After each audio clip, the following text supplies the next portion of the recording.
What's up? How do I sound? Let me know in the chat, please. First time streaming.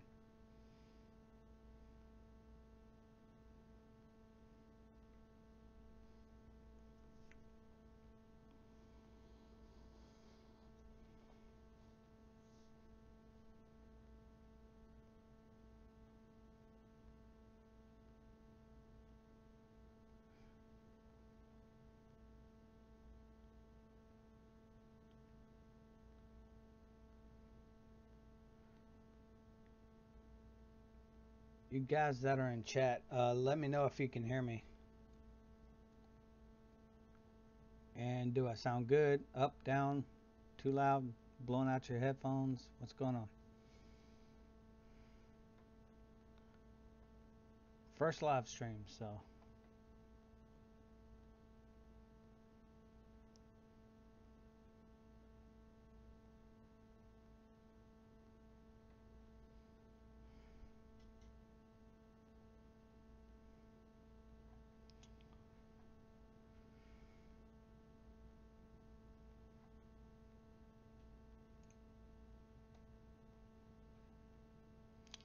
Sorry, I have dual monitors, so I'm looking off to the side to see, but whatever.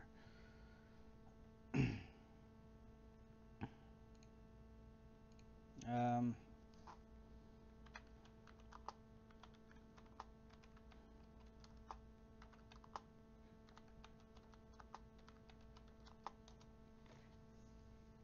can you hear me? Test, test. Can you hear me? Blah, blah, blah. Can you guys hear me? Let me know. Yep. Okay, cool. Thanks, Geoff. That's weird saying that. Geoff Davis, you're a subscriber of mine. Nice. I don't know how to put in live URL links to join. So if anybody can help me out on that. I can't have anybody join my nice little chat here.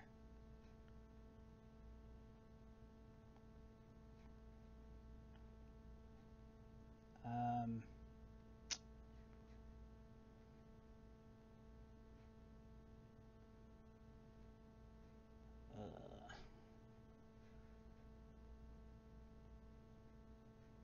well, I guess I can't. Not like Google Hangouts or anything.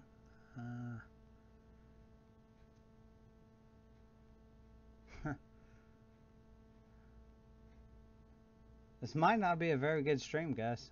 To tell you the truth. I can fix anything, but I can't fix this. This is hard. It seems to be hard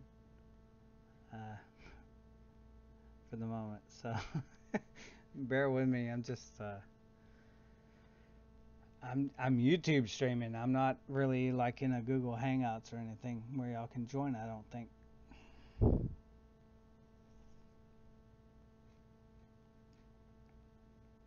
Oh yeah, I see y'all's chat messages. I forgot. Yeah. Okay. Cool. Loud and clear. 10 by 10. All right. Gotcha. Y'all can hear me. Basically, I started this stream, guys, uh, to do kind of like, I know some of my videos have a lot of questions to be answered when I do my videos. A lot of my videos um, don't have any explanation of what I'm doing. Doesn't have an explanation of uh, how I did it. Doesn't have an explanation of why it's called that or anything of those natures. So I kind of came up with the idea of doing live streaming so people can get those questions answered if they wanted to. So if you have any questions, if you've seen any of my videos, you know, Geoff, why did you do it this way? Geoff, why did you, you know, just don't be terribly rude. I mean, seriously. Um, but yeah, so basically my live stream right now is me face to face. Ask me what you want, you know. I can't say where I work at. I can't say where I work at. Even though I've filmed little hints and clues in some of my videos, you'll know exactly where I work at if you watch that closely. But um, just I'm not allowed to like advertise where I work at or anything or say anything on public media. It's against the policy of our corporate environment, corporate America environment. So, yep. All right. Uh, are you a tech too? Yes, I'm a maintenance technician. I'm a maintenance technician. No, I'm not a supervisor. Nope, not a supervisor. Acting supervisor for almost 6 months, but no, not a supervisor. Jeff Davis, the stuff you do, I do the same at school I work at. Jeff, dude, honestly, I, wow, dude, you working at a school? I got mad respects for you because it's kind of like working where I'm at. Um, I work at an old folks home for those people that are in chat right now and don't know. But yeah, they're just like kids. They're just like kids. They poop, they crap, they everywhere. But I know Jeff is in a high school, but they write on the walls. Man, I feel sorry for you a little bit. Uh, I can't pronounce your name, but Thymon La Lalu, Th Thymilamu. I'm not even gonna try, but you know who you are. Supervisor? No. I am based in Jacksonville, Florida. We have 317 apartments on our. Um, Tammy Lalu. Okay, got it. Tammy Lalu. Okay, I think I got it. We have 317 apartments or housing for uh, old people, and that's basically what I do. I go around there. I got 317 grandmothers. You know, that's that's how I, that's pretty much how I feel as. But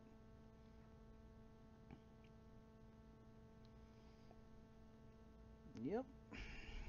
So there's a lot of ACs, a lot of AC filters. I think there's 468 on the property because we have 395 on the property, P-tax included, and stuff like this. And yeah. Oh, you have 384 crybabies? Yeah, me too. Little rich people. Rich people. They are the biggest crybabies. They are the biggest crybabies. You're absolutely right.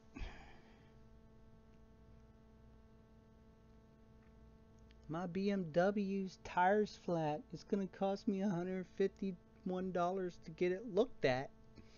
No, same thing here, man.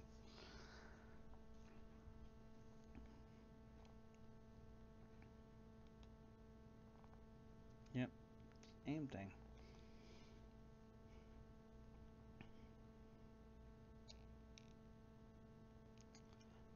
On our properties, do you require hot work permits? Ooh, good question. I don't. We don't. We actually we just call out a AC company actually most of the time when hot work needs to be done, replacing of a dryer, anything like that. As you can see in my videos, I rarely fix an air conditioning because we used to. We used to just go and fix it. But yeah, no, we do not require the hot work permits on our property. Ooh, Jeff says he has 1,800 plus and 100 teachers clean up after. Dude, like I said, I feel so sorry for you, man. God. Oh, What the heck? That would suck. That would really suck. Okay, I will never do maintenance for a high school. Nope. My company has a fear of fire. Yeah, ours does too. God, there is everything that we do. Um, just don't do that. Nope, we'll call a contractor. Don't stop. Do it. You know, it sounds stupid, but that's how it sounds for me coming down from the upper people up there. So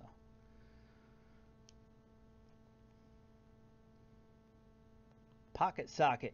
Hey, you watch my videos. Good job, man. Well, I appreciate you watching my videos. Thank you. I try to do the good work, but basically, you know, what you see on my videos, I edit them down. I just cut out, you know, maybe me turning a socket 5 times. I'll edit that out, you know, and shrink them down and keep my videos kind of bearable, you know.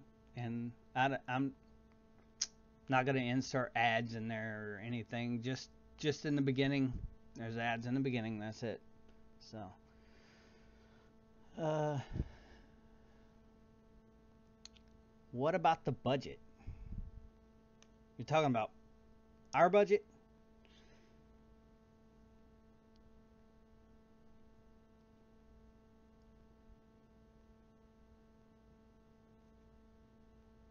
Uh, Tammy, Tammy. Oh, I forget. There's like a 20-second delay in chat, so I got kind of. So while we wait for that, um, Jeff Davis, thanks for enjoying my videos. Uh, what do you do to do your videos? I use Camtasia, uh, 8 Studio 8, Camtasia Studio 8. Also use DVD VidSoft to download certain YouTube videos that I can convert to MP3s or just keep the video on there, and then I can overlay in Camtasia, or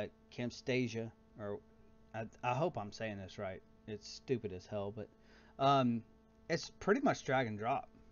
So, uh, Tammy, we have a budget of about, I want to say almost $60,000 a month. It's a no rollover, use it or lose it budget. And then we have a capex budget of $100 million for maybe 5 properties around our district, our region, rather. So that goes into replacing the old R22 units and stuff like that, and UTOs and stuff like that.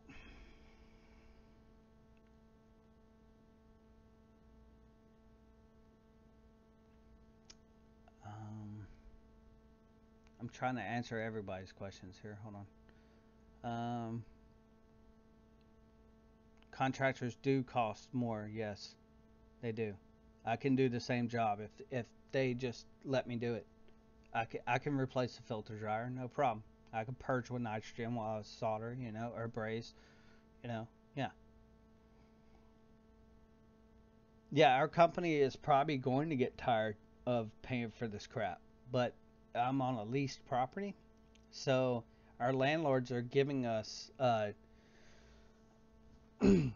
landlords are giving us you know uh, you know a heck of a lot of money to spend, and I appreciate it actually. Let's see, what is this all about? Hey, JH, what's up, dude? Thanks for joining, man. Just ask me questions, whatever you want to, about my videos, like what went on in that video or whatever, or who am I, how much is that, you know, just follow the chat there. They know what to do. There's a bunch of them. But thanks for joining, JH. Thanks. I don't know how to do the Google Hangout things and get people in here to join in, but Joe is in here too. My God. All right, cool. These are my boys right here. Those are my boys. I learned a lot from you guys. Thanks for joining.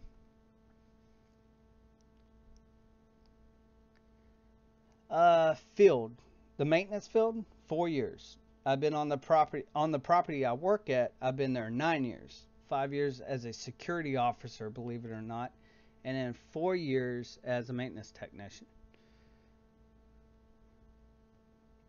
You sound gay too sometimes, Joe, but I still love you. No homo.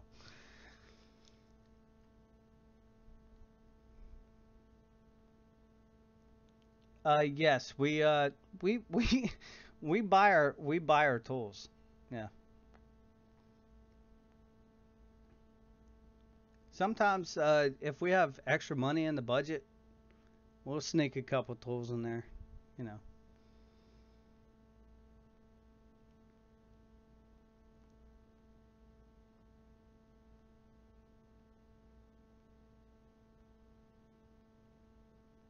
Yeah, you all gotta just forget the mess behind me. That's a table full of electronic crap that I work on. Somewhat of a hobby.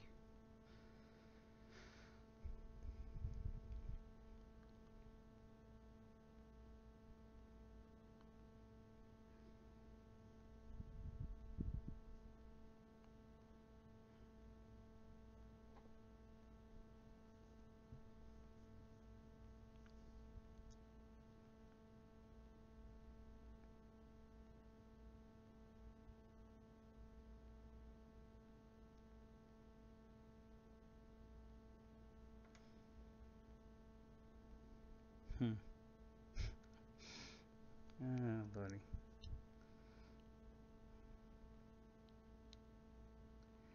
I am actually going to try. Yes. Jeff Davis says, "Are you going to show us the Christmas light show?" Yes, I programmed the Christmas lights, and half of the junk on the table behind me is the Christmas light crap. And yes, I have a nice computerized computer show and all this, and hopefully, yeah, y'all get to see it without YouTube kicking me off for copyright infringements for the music. That's the only thing. Believe it or not, I Saw Mommy Kissing Santa Claus is not recognized by YouTube, and they will kick your ass and give you a if you use that in your video, whatever. The corn. All right, next one. Sorry, but they'll kick your ass off. The corn LED can be bought cheaper on Amazon. Yeah, absolutely. That's where we bought it from. I mean,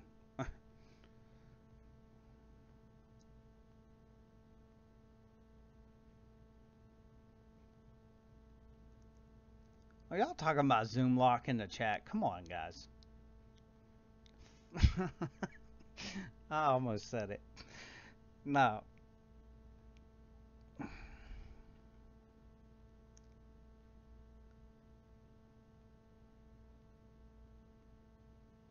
Well, yeah. When I made that video, I was it was $84, I think. Um, it was like 84 bucks. I think we bought one bulb for, and then we liked it, so we bought another one, and I think it was cheaper at the time, like after we bought it. But yeah, those LED corn bulbs, they started out about almost, yeah, 84 to $100, and now you can find them for like 20 bucks. It's crazy. And a ballast for one of those fixtures is like 30, 40 bucks now, especially like metal halides and stuff like that.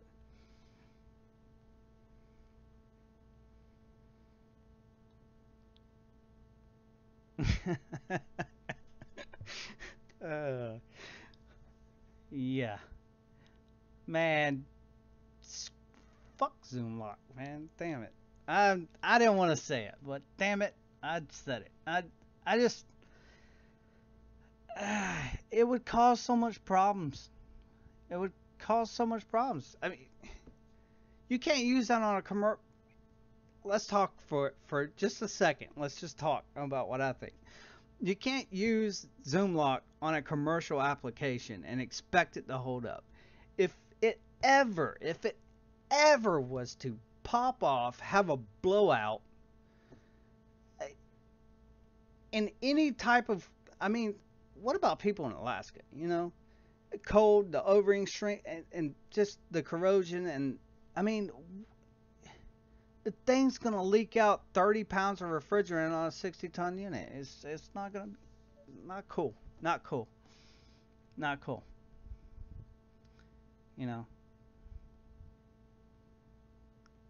and then you're gonna have inexperienced techs coming behind and going, "What the fuck is this?" and trying to braze it and shit. You know, I wouldn't know what a zoom lock fitting is unless I watched you guys' videos. So if I came around and tried to change a zoom lock dryer and then I started brazing around it, I wouldn't know that it had O-rings in it and all this crap. I would just be like, "Oh, that's pretty crappy connection," you know, or just for shits and giggles, I'll put that out there.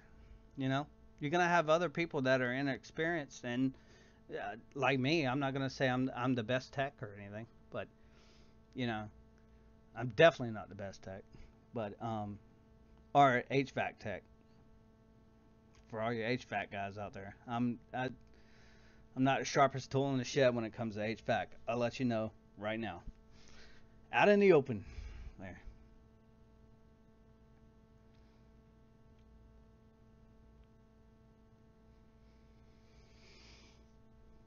Hmm. Yeah, you're right. The back to the LED cornrow. Yeah. Um. Uh. Yeah, Tammy. Yeah. It's bright and it stays bright. Uh. The sodium or metal halides or the compressed mercury bulbs. Compressed mercury bulbs is what we had in those. They they would get this green tinge after a while and then burn out. So you knew when they were about to burn out.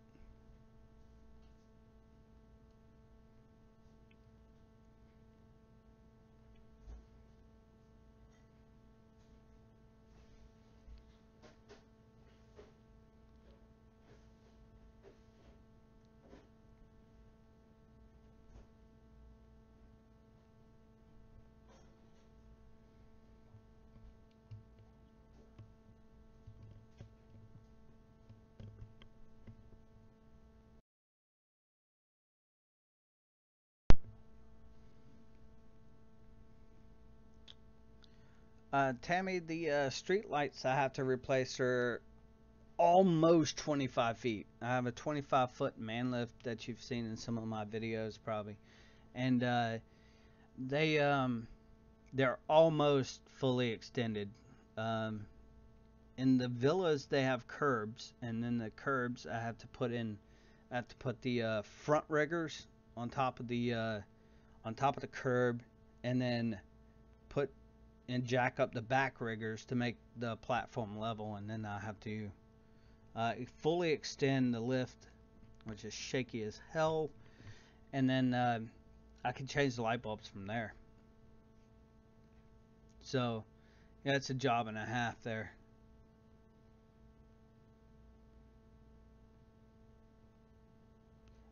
We that's one reason I love the LEDs. They might last longer, but I'm pretty sure the drivers for the LED conversions for those cornrow bulbs for the 250 watt. Actually, the video is like right there, and um, yeah, uh, I'm sure the drivers are gonna blow out before the bulb does, just like every other LED.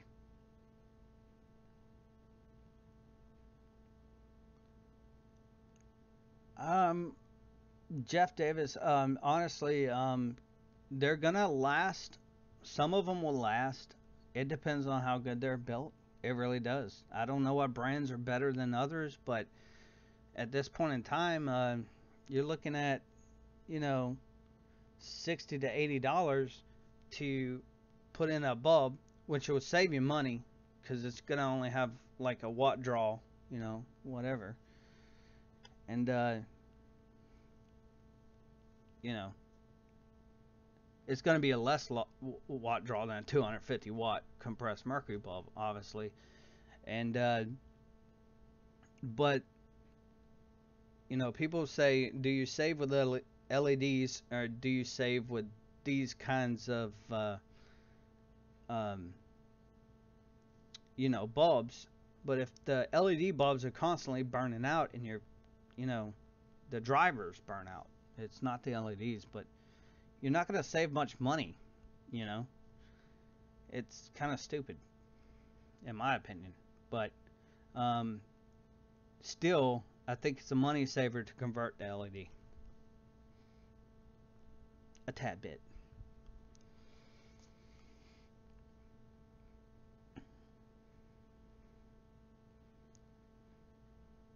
Hey Joe, so when are you going to get a generator made up out of those ECMs that you got?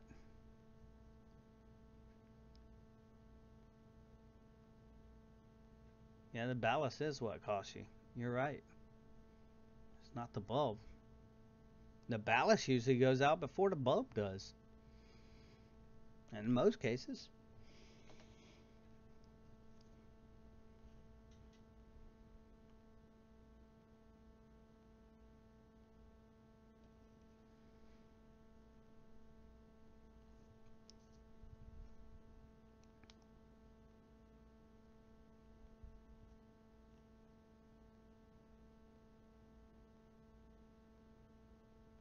Yeah, you're right about that too.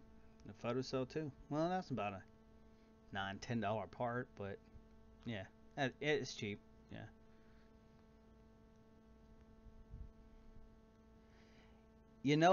I bet Joe, if you put a bridge rectifier on that can handle the amps going into it, you can run the motor just by a bridge rectifier.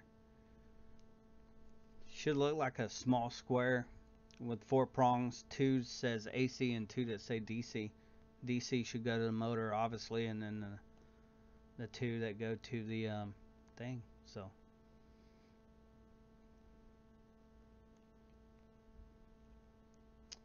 how many guys do you have on your maintenance team? It is a huge property. It's 75-acre building, 317 units, 395 air conditionings, 465 air conditioning filters that need to be changed because we're counting the P-tax, and 48 of those filters are in one unit. Um, so, yeah, we have, for all that crap just for ACs, here's a shocking thing. We have 4 maintenance guys and a maintenance director. The maintenance director does jump in. He actually gets his hands dirty just as much as us. Thank you if you're watching. He subscribes to my YouTube channel also. Um, uh, one guy is for turns. One guy's out there in the villas running around because, you know, those people are so needy. And then there's uh, me and another guy that's running around inside of uh, an area of about 300 apartments. So yeah,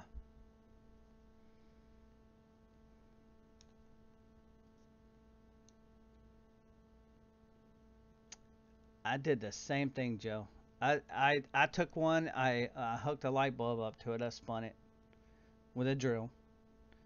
Um, but it does have with the incandescent light bulb of 60 watts.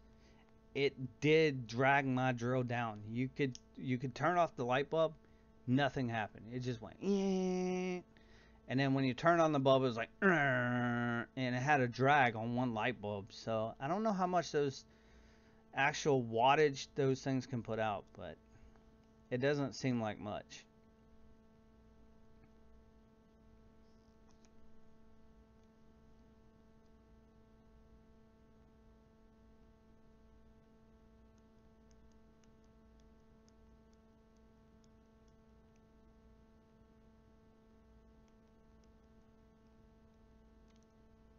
Yeah, I really don't know.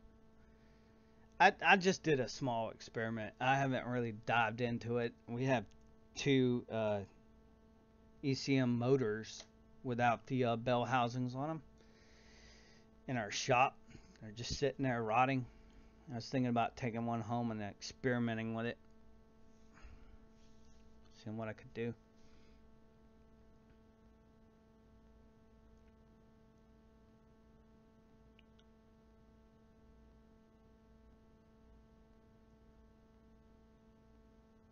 Yeah, Samuel. So you probably know where I work then. Um, I'm not really allowed to say, but um, I've said it before in the past, and it's in my videos. If you look close enough, I've shot it a couple times, but 120 ILs, 55 ALs, and a 32 MC.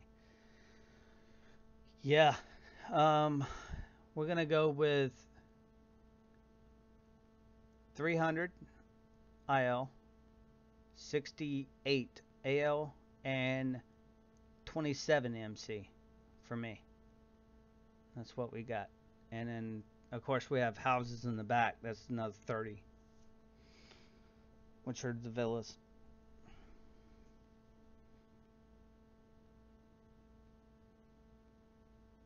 Yeah, Joe, man, dude, I'd love to see you hook that thing up to like a lawnmower engine or something and see what that baby can handle, man. Just put, the best load test to do on something like that is probably like an electronic heater, something like 1500 watts. Just chain them all together, turn them on one by one, see how bogged down you can get that thing till it stalls or until the windings burn in it. That'd be awesome. That'd be an awesome video right there, Joe. Man, do it. I want to see it.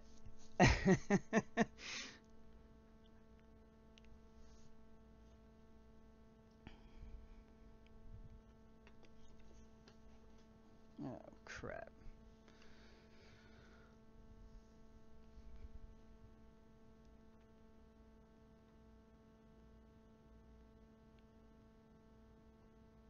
Samuel knows exactly what he's talking about.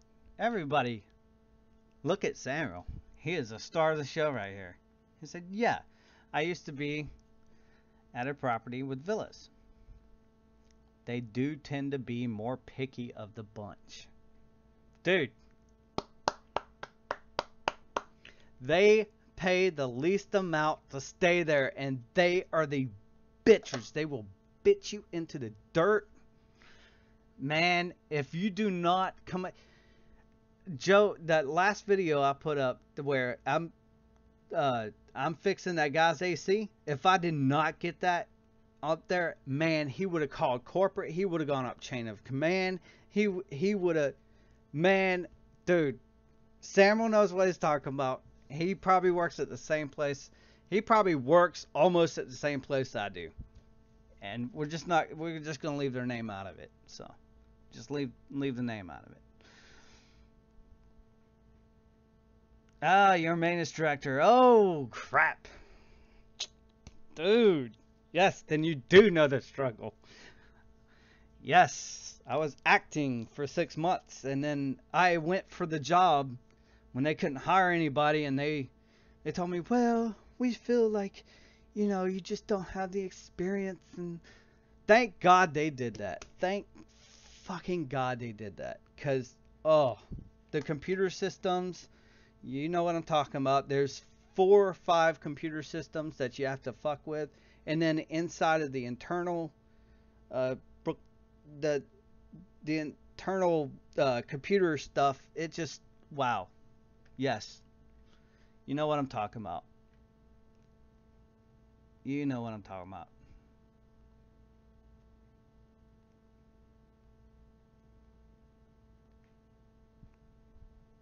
Yeah, I had to. They glued everything, Joe. They glued. I'm talking you, Joe. I'm sorry.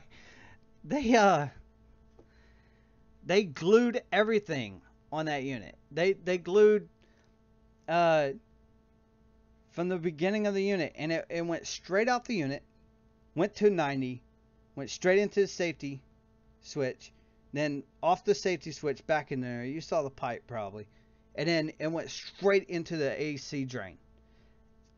The AC drain wasn't glued, so I was trying to pull on it and then snap, of course, brittle pipe, and I was like, well, sometimes you have to break it to fix it, and we got it.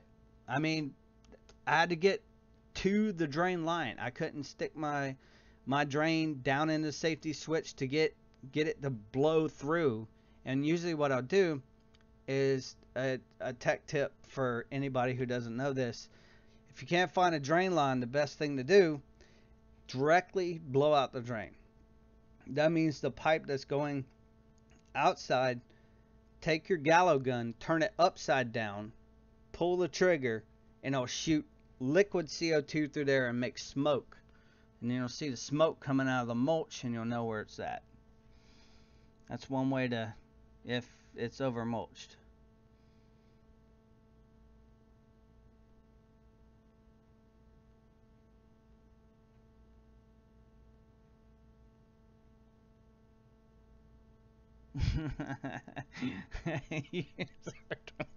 Okay. Yeah. I bet you do. Yeah. Nope. You can you can do that on sometimes you can do it on nitrogen. Get the little smoke cloud coming out, but it's not as good as CO2.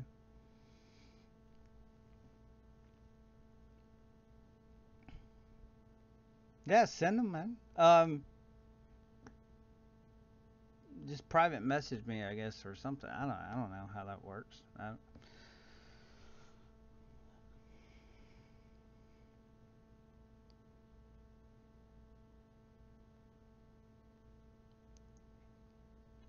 Well, I've done the Joe. I've done the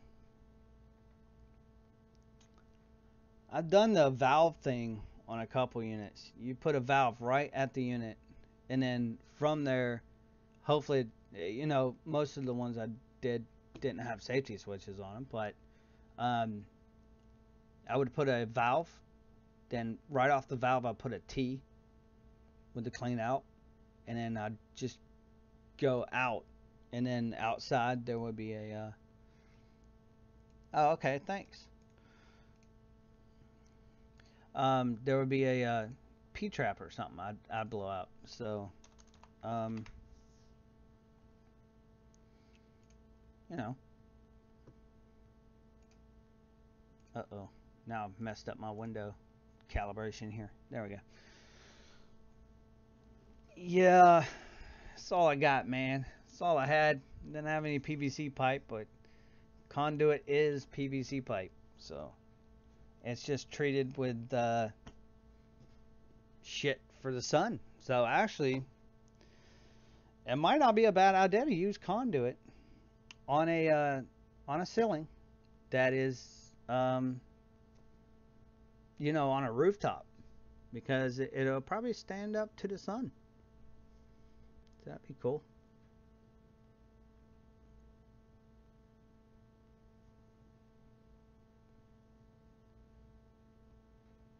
Yeah, Joe. I saw those. The all access things. Those things are cool as hell. Yes, I saw that. You can take out the flapper thing, and there's one with the float valve. Um, yeah, that's pretty dang cool. See, this is why I want to do this to hangout. If you guys y'all want to ask questions and get them answered, and be like, wow, what a dumbass or whatever, to justify myself, basically. I'm dumb, but I'm not a dumb ass yet. Not yet. So I try. I try. Yeah. Yes. What I want to do, and in those villa apartments, as you saw, it most of them come around the unit. They 90 off. They 90 again. They go straight into a drain. There's nothing there. It's all glued. There's no T, clean out, nothing. It's straight piped, straight outside into a trap. And then how are you expecting me to be able to blow it out with my gallo gun. You know, you can't do that from the tray, because you know why. The fins and shit are in the way. But you can suck it out most of the time. If you can find the drain, you can suck it out. But in this case, I couldn't find the freaking drain, and I had to blow it out and break the whole damn thing to fix it. So, in this case, what are you doing with the NU-22? Jesus, we put that shit in the shed and just call the AC company to charge if they want to charge. But if they don't charge, we'll put a portable unit in now, and we'll have the unit replaced. That's basically all I'm doing now with that. It's in our shed. It's going to sit there and rot. Oh, we'll use it to blow out drains. No, I'm just kidding. Don't do that.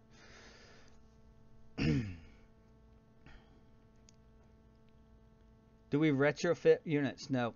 We totally replace carrier, ICP. That's it.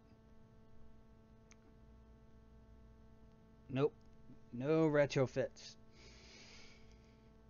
Total replacement.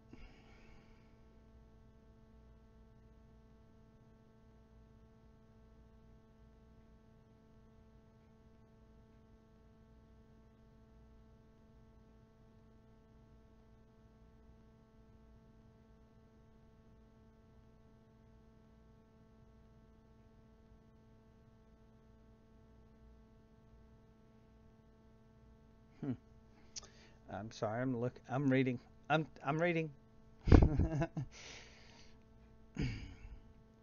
Yeah. Use it to inflate tires. Be flat on a cold day, pumped up on a hot day, right? Oh lordy.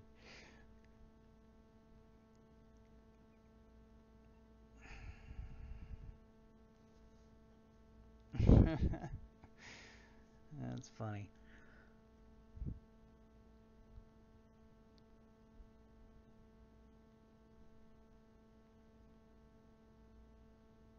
Hmm. Looking.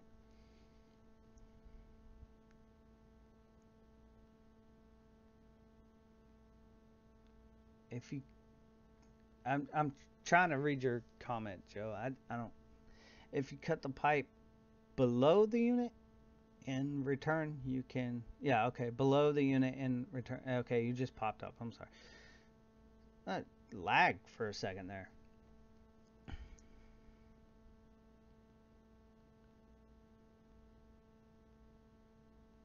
Hmm. Yeah. Yeah, we could. Yeah. What I'm probably gonna do is go ahead and put a SS2 in the secondary where that plug is, and then take all that piping crap that I did, come out with a 90, go back into the drain with one of those all access on that unit, because it would be nice to have all access on all those units, because you got 30 of these units that are pretty much similar, piped like this. So when we do the filter changes, we can bring a gallo gun, tank of nitrogen, something like that, and just go pop, put in a filter, damn, cleaned out your drain, clean your filter, let's go to the next one. You know, we need you know, keep it rolling. We got not enough people, too little time to do this, so we need it to be the easiest way we can. So I came up with a valve concept on a couple of these units, where you turn the valve, pop your gallo gun, turn back on the valve, turn on your vacuum cleaner. We have a little battery powered DeWalt. It uses the same batteries as my drill. Back suck it out of the tray. Done. Let's go. Next unit. You know, it's got to be that fast, because the residents are in there. They're going to be talking to you for 12, 13 minutes.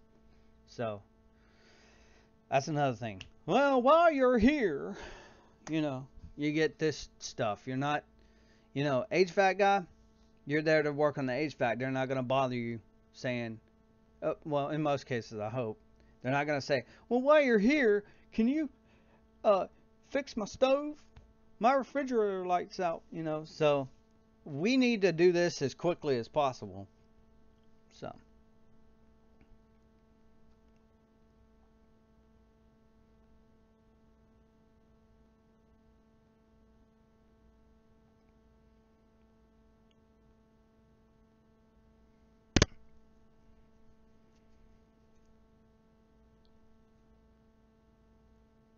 Tammy, how do you like the high pressure 410A?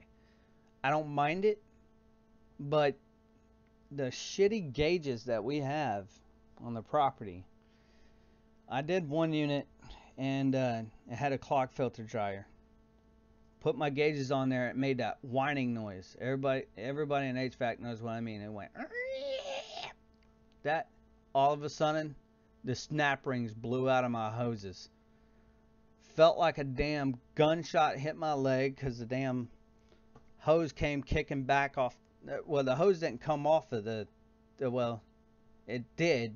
The circle stayed on it, and the hose came back and went pop, and the snap rings came off of the hoses. And the hose hit me back in the leg. I thought I'd been shot or something.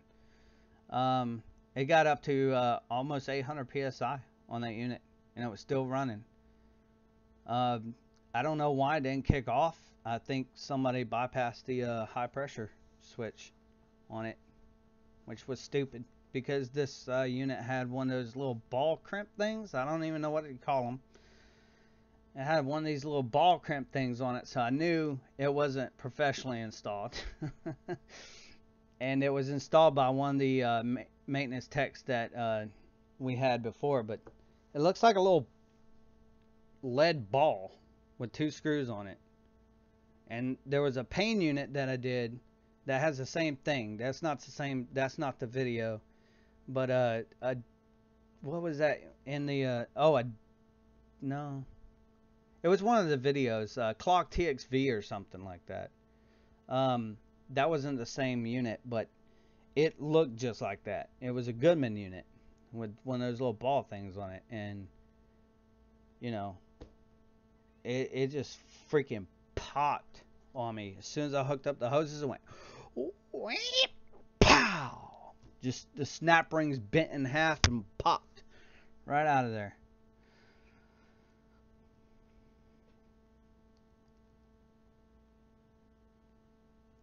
Really, Joe?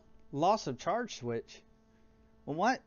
I'm trying to figure out like why would the unit be um I mean, you can pump the damn thing down. I realize that, but why why would the pressures go 800 on the high side? As soon as I hooked up the high side, it just wheep, pow. It sounded like a firecracker going off. Um, Me or who? I don't know what y'all talking about. Hold on, I got an adult beverage here. Hold on.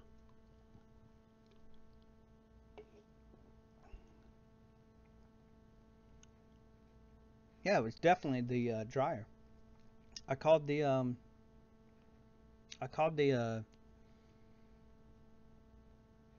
AC company out. They changed the dryer. That's what it was.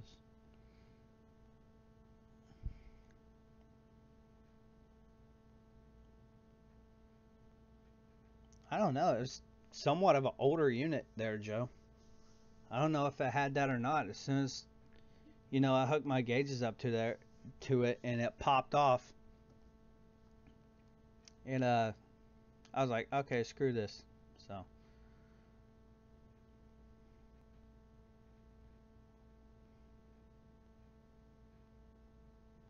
we honestly, I haven't charged a unit in over a year on the property.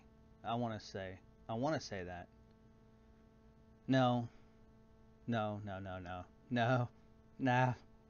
That takes me back. Okay, to get her back through the weekend. Okay, worst AC video ever. Yep, that's the last time fuck that unit.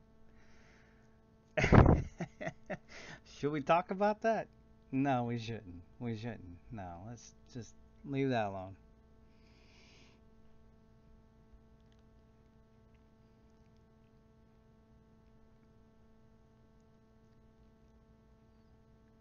Yeah, I know, Joe. That you know what? I should have.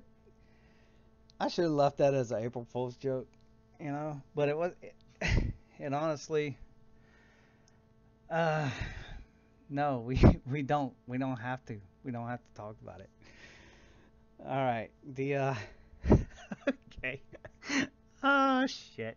All right. That's why I left my window open up on my channel here. Let's see. Let's see. Da, da, da, da, da, da, da, da, da, da, da. Bad, bad, bad, bad, bad, bad, bad, bad, bad. Uh.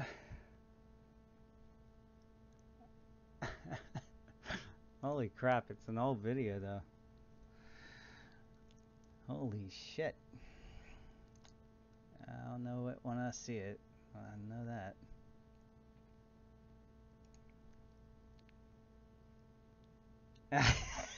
that. Go to the part where I spin the gauges around. Oh my god. Hold on. I think it's here. Hold on. No. I don't know where it's at, Joe. Man, that's 27. Damn thing. That thing's so fucking. I'm like looking at everything. Anyway. No. No, no, no, no, no. No. I can't. I can't. Oh my goodness. I got everybody searching for this video now. You know that? But I started it, I guess. But, yeah, that was a bad day. Let's see what did I write exactly? First of all, I have to apologize for my language. This unit was a death trap. Just want to upload this because it's been a while. That unit's still up there. I thought, come on, Joe. I don't know where I flipped the damn gauges backwards because they were leaking. Damn gauges, I was like, dang, God, there's a leak. There were so many things going wrong with this unit. Um, with this unit. Um, when I hooked up the gauges, I was like, okay, I hear a hissing. I'm like, what the hell? Where was that coming from? And blah, blah. I was like, okay, you know, blah, blah, blah. Well, yeah, it was the gauges, and I had to flip them backwards, and that's probably the best part of the video. It honestly, it probably was, man. No, I can't play that whole video. It's 27 minutes long. No, no, no. I can't go through that. You just have to look at it for yourself. It was a bad idea to post that on YouTube. It was a bad idea to even mess with that unit at that point in time. With my, you know, Polish the Turd McNelson's in the house. What's up?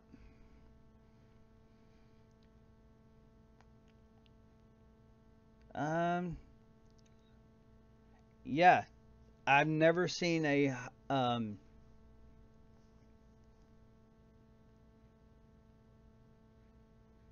yeah, I do have it monetized. I've never seen a loss of charge switch on that. No. And of course, you know, if it had a loss of charge switch, somebody out there probably freaking, you know, jury rigged it, you know.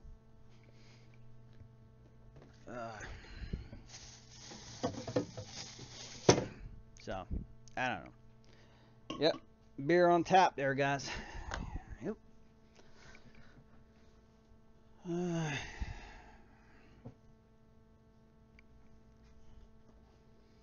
Yeah, if y'all wondering what the hell that big stick is in my bookshelf, that's a Mosin Nagant, 1936.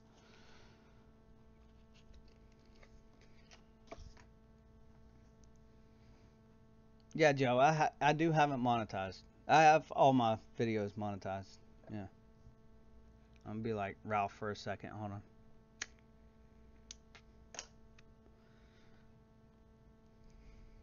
I need to quit smoking actually.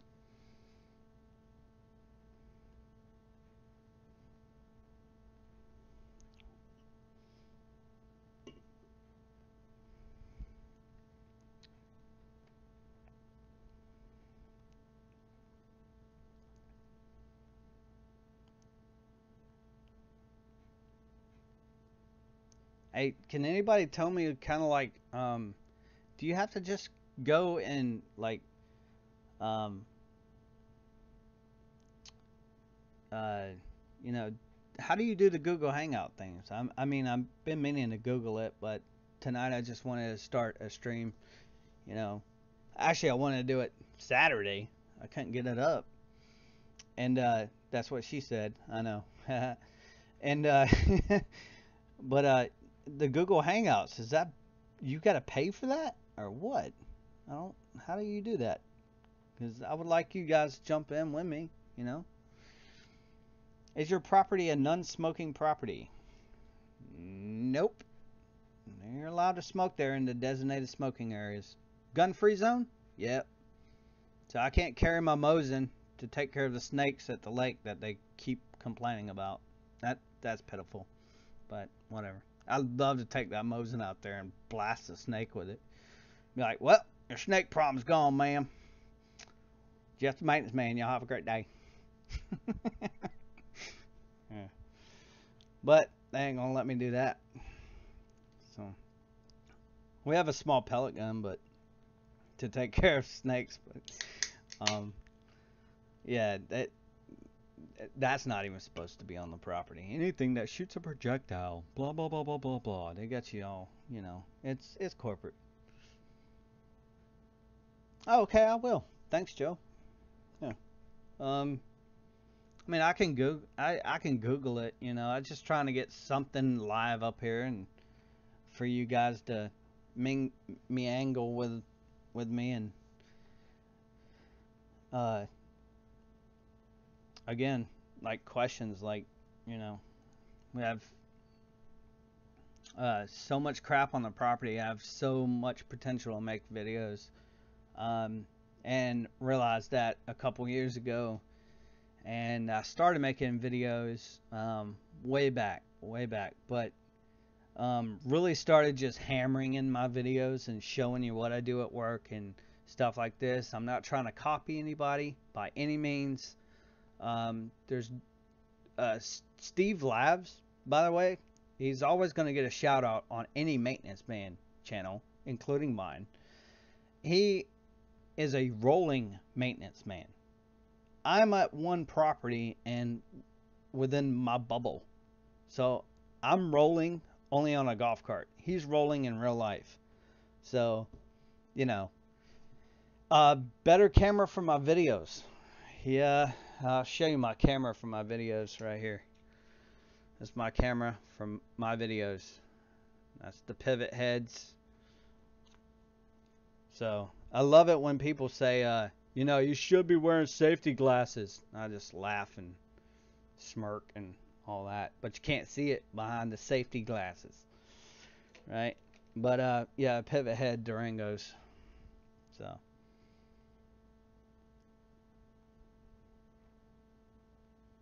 yes, you did, Joe. That was probably the first video you ever saw. Yep, I know that was because you were hammering my ass, dude. I didn't delete no comments or anything. That's cool because you were right. You were freaking right on every one of it. Yep, Steve Lav is the god of maintenance men on YouTube as far as I'm concerned right now. Maintenance people. Because Steve Lav is a rolling maintenance guy. He has to actually drive to his calls. He has to actually go there to push the little reset button on somebody's garbage disposal and make sure it doesn't leak, and then gets paid, gets the hell out of there. I'm sure he gets a lot of those stupid calls like that. Me, I have to walk down 5,000 feet of hallway, whatever, you know. I don't know how many feet it is, but yeah. Steve has to actually drive, get in his truck, drive, gets his dog, gets him a bowl of water or whatever, gets in the ice cream truck, goes to the call, and then pushes the button on the bottom of somebody's garbage disposal, and then takes a little wrench, loosens it, flips it on, and he gets paid. So he has to do all that to do that, and all I have to do is walk down a hallway and do it, you know? Oh, yeah, and the chickens. Yeah, you're right. Tammy. Yeah, the chickens too. He's got to keep up with all those eggs and stuff.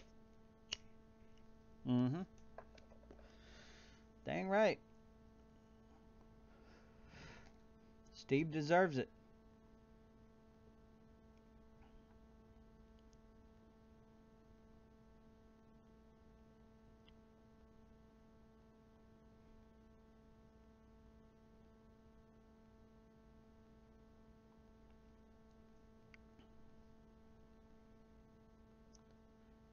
Do I ever feel burned out? Hmm. Well, when we didn't have a director and I was acting director, kinda. I was somewhat of an acting director in between there. Yeah, that trying to do stuff and then corporate's coming down on me and they got these inspections and then there's these fire inspection people and there's a whole bunch of dumb crap that our company does, but it's for our safety. Um, you know, they come down here. They have ACA inspections. They have which is our healthcare inspections. Then they have a OSHA comes in every once in a while sometimes, and then you have a something called a TIPA or something, and HIPAA and a TIPA and a ACA and a all these inspection people come in here, and then you have the health department, of course, for our polls, and just wow, just yeah, dealing with all that crap, you can get burned out pretty quick, especially as a maintenance director.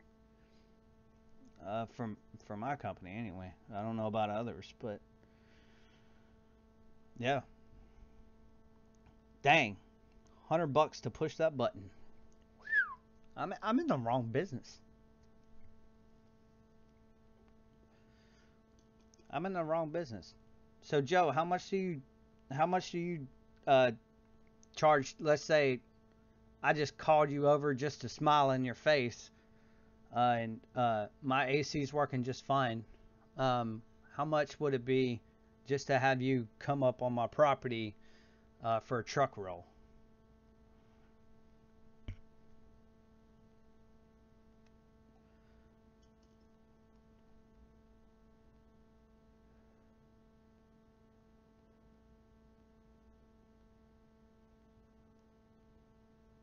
How many old people you found dead? Four, and I had to help carry the feet of one of them. It was too damn heavy for the coroner to put in the back of his van. Pretty sad. $85. Dang. I'm gonna stop smiling now. um, I I do a lot of shit, guys, that I'm not supposed to be doing and stuff. And since I've been on the property there, yes, I found four people dead. And here's my sad story about uh, two of them at least. The other two were just found dead in their bed or whatever.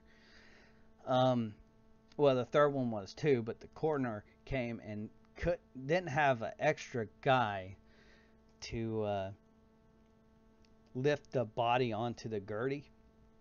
So I said the heck with it. I grabbed some gloves, grabbed his feet, put him up on the gurney for him. So,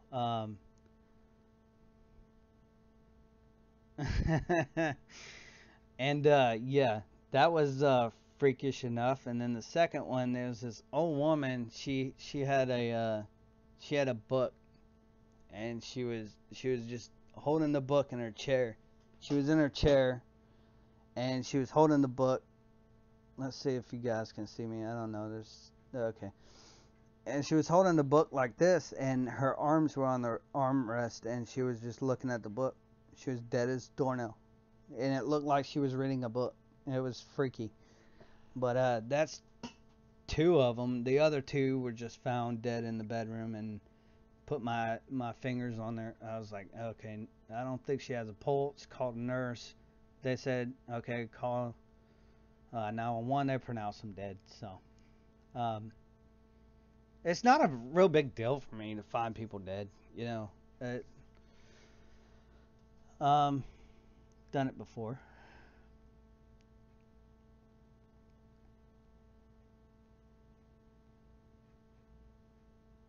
You can come tomorrow. No thanks. I saved the 85 bucks. I got 2 train units. You want to run on them?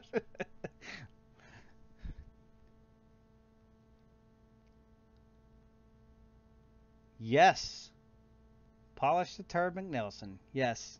Here's a nice story about getting hit on.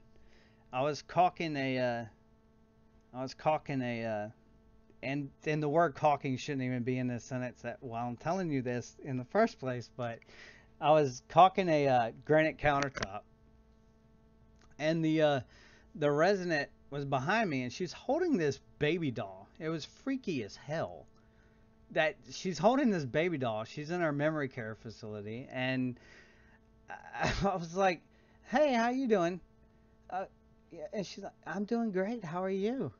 And all this, and I was like, "Well, uh, don't touch the countertop. It's wet." And she looked dead in my eyes. She grabbed me over the neck, over my shoulder, and she goes, "Come back to my room. I'll show you something else that's wet." I freaking just, dude, red as a beet, ran out of there. I, I was, man, that, yes, I've been hit on, yes, a lot actually, but that was the best one. Because, man, these people will lose their memory. They will not lose their sexuality. That is something that they don't lose.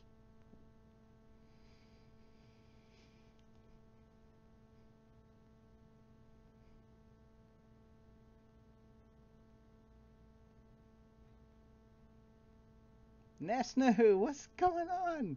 Ness, what's going on?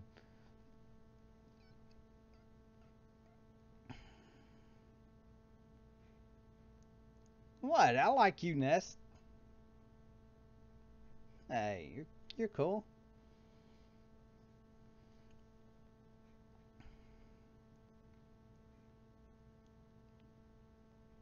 Yeah, you're right. You go into a funeral home, the only person complaining 90 degrees in there is not the dead person. Right.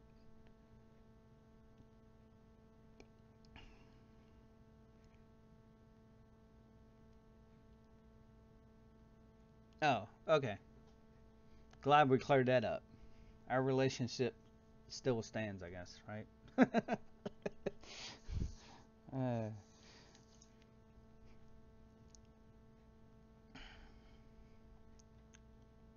yeah, but we have fun at work. I came up with code names. Let's see if I can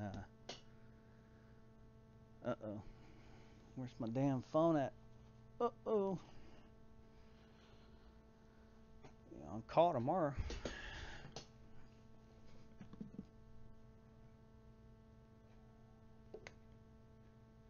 Is that the cracked one?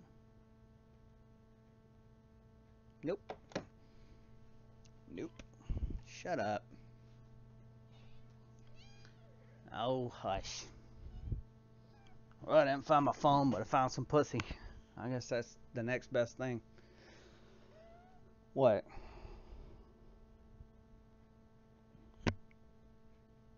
Well, she's meowing, so. What now? You're not meowing now.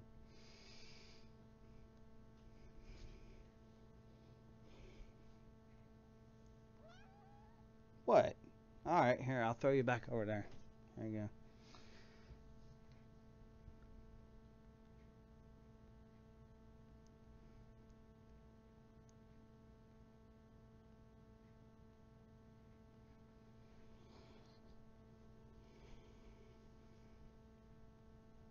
Dude's gotta be diabetic. I probably, you know what? I probably am.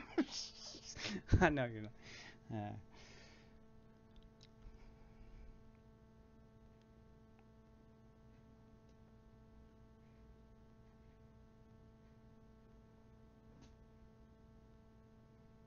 Who are y'all talking about, man? Jesus.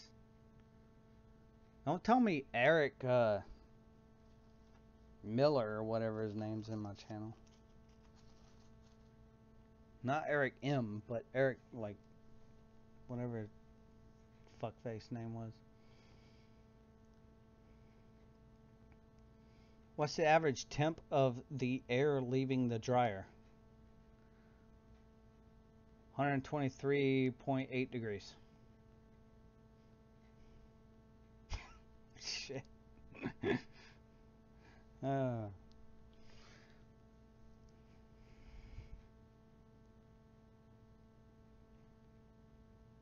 HVAC dude? I've seen it. Yeah, I've seen him.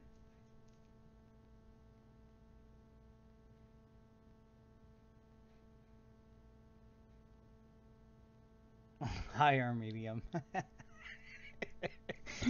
uh, I don't know if your dryer has a high or medium thermostat.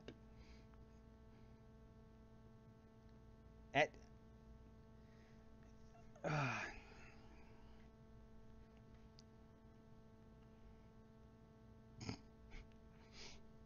adult beverage.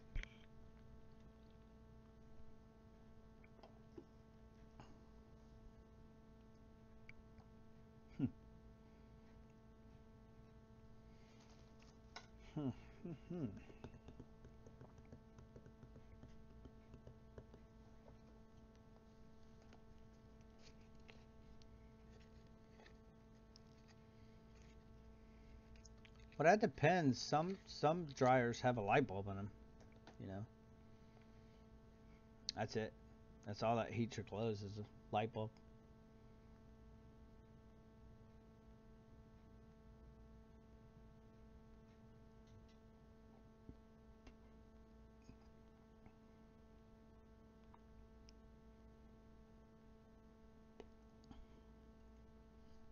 Hmm.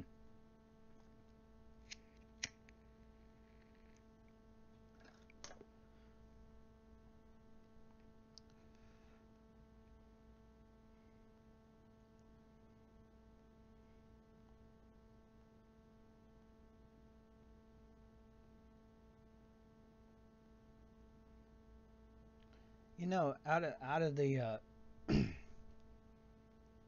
of the 4 years I've been working on the property as a maintenance tech, I've never had a dryer have a burned out element before, which is weird.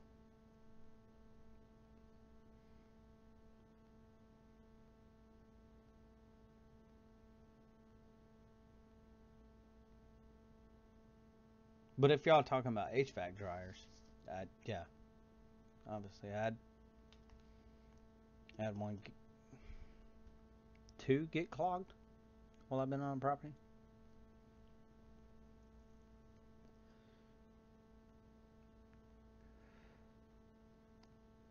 27 ECM modules change outs since I've been on the property in 4 years.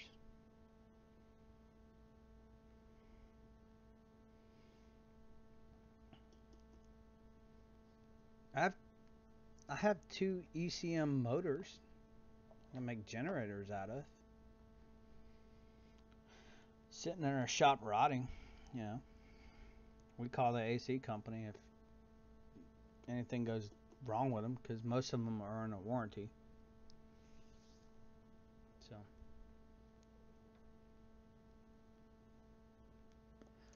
see if I can do this nonchalantly here. Let's see what work orders I got.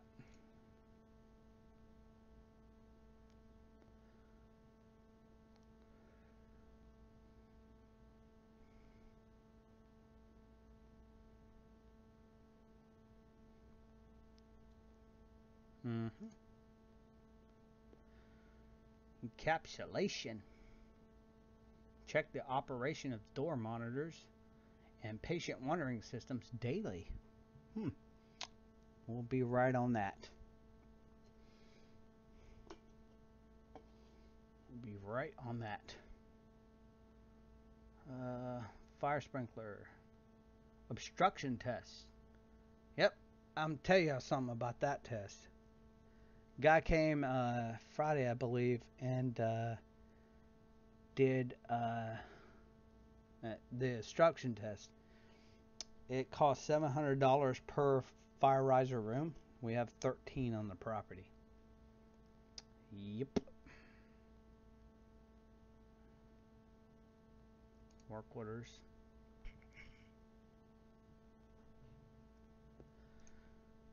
These are my normal daily work orders here.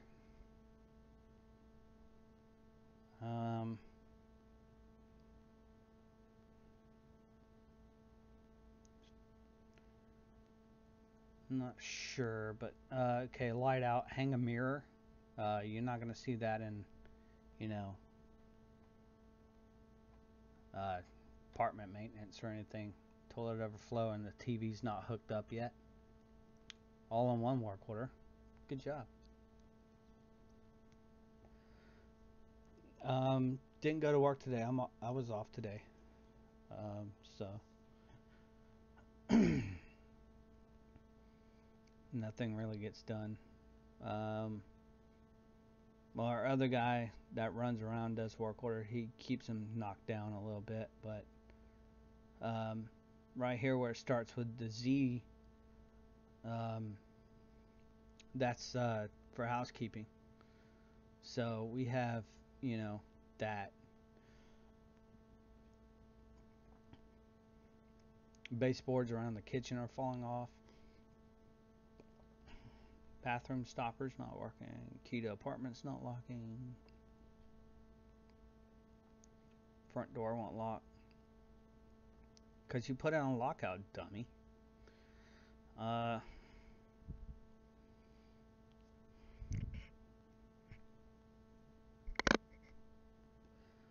Does my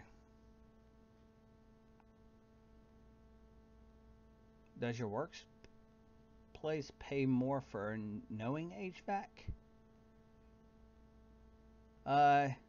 No, does not. No. I was promised that if I got my CPO, my EPA, and all this shit, so I went out and got the 410, the R134A certification, EPA test.org or whatever it is. I did all those certifications, and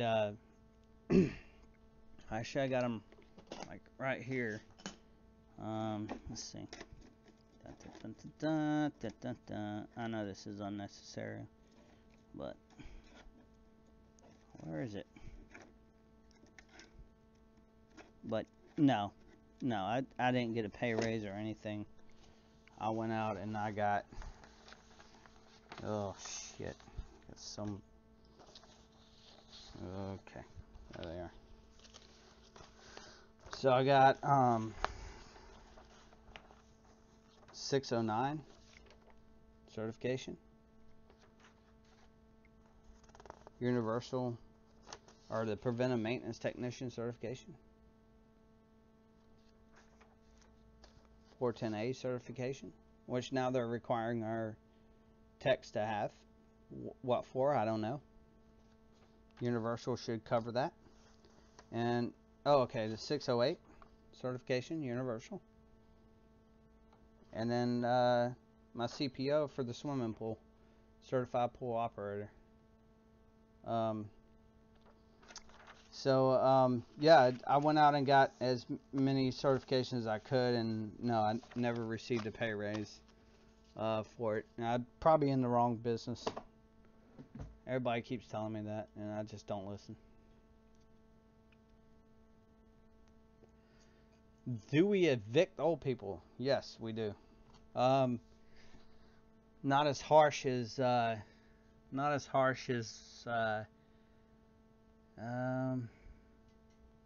most people, but yes, we let them buy a couple months. One guy was evicted from our property. He put in a real quick story. He put in a dish network thing that we approved. I don't know how this guy got approved or whatever. And my camera needs to be slightly over a little bit.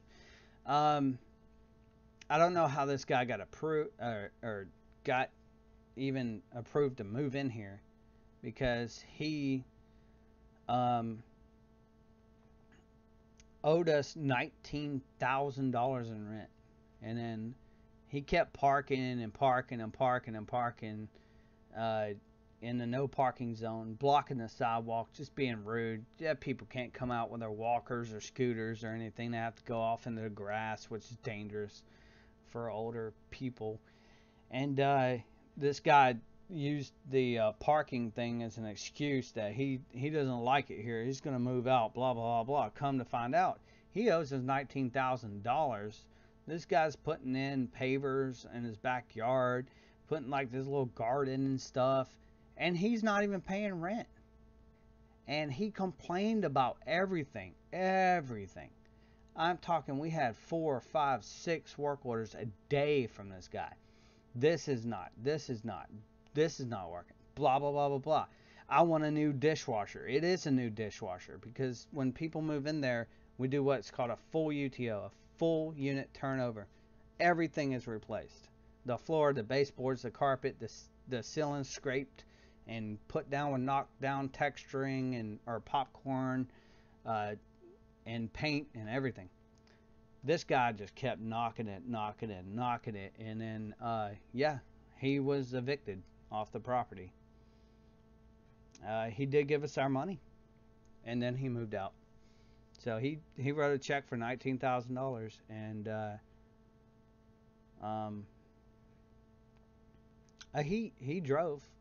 I don't know if he had dementia or anything, but he drove. But he was in the early stages of dementia. He probably shouldn't have been driving. That's why I park in the furthest parking lot I can, away from everybody. I watch the minivan back up and come in and back up and go in and like 7 times. So, yeah, most of these people have expired tags and they're driving around, you know. But they're rich enough to stay here. I mean, the basic apartment, a studio apartment, costs almost $2,100 a month to live where I work. It's about 3,000 for a villa, and then it goes up to 5,000 for a deluxe, which has a wraparound porch, 2 bedroom. Then you're looking at 8 grand for a memory care unit. There's only 27 available on our property. How much do they pay me hourly? $13.86. I'll go ahead and say it. Everybody knows it. I should be starting at 15.50. Should be, but I was promised we'll hire you on, blah blah blah, and then after you get these certifications and stuff, we'll pay you more. So I went out, got the certifications, did my freaking work, and yeah, yeah. So, but the new hires that come in here, it doesn't matter if you got a. I think they're hiring them for like $10 an hour. It's sickening. Honestly, it is. It's sickening for the amount of crap that we go through. You're gonna hire somebody brand new with certifications for $10 an hour. I mean, come on. I actually want to switch jobs, but I know this property uh, like the back of my hand. I can turn over the back of my hand and know exactly, you know, it's one of the reasons I'm still there. But um, I have been wondering how I'm going to pursue another job. So that might be in the making. Um, Hopefully, I'll still be able to make. Oh yeah, I'm Tammy. I'm not gonna overstay my welcome. There there is such thing as overstaying your welcome at a job. You're always gonna have it. Every job you got. You know, hey, I've been here 19 years. Blah blah blah. Who cares? We can fire you and hire two in your place for your salary. I know exactly what you're saying. Yep. Don't get too comfortable. Don't do it.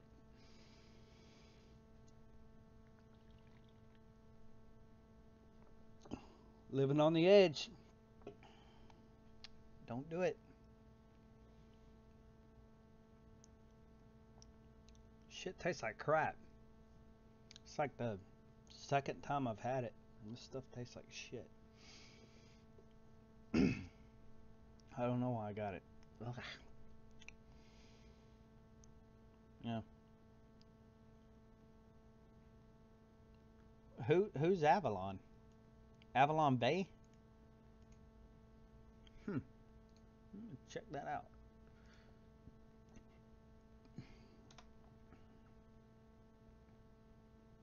Um,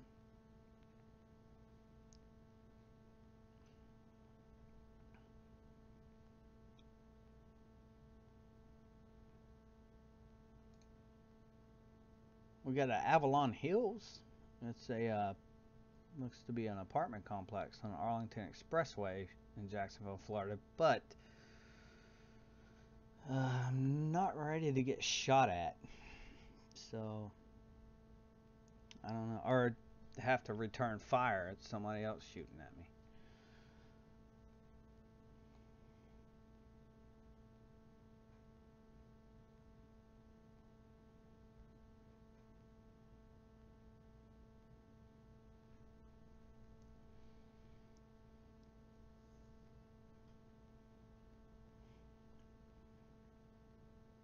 Aw, y'all two love hornets.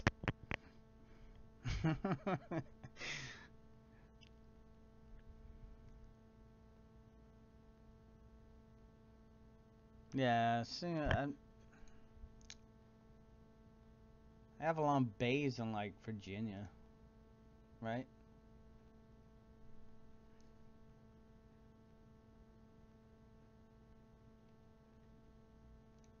Yeah.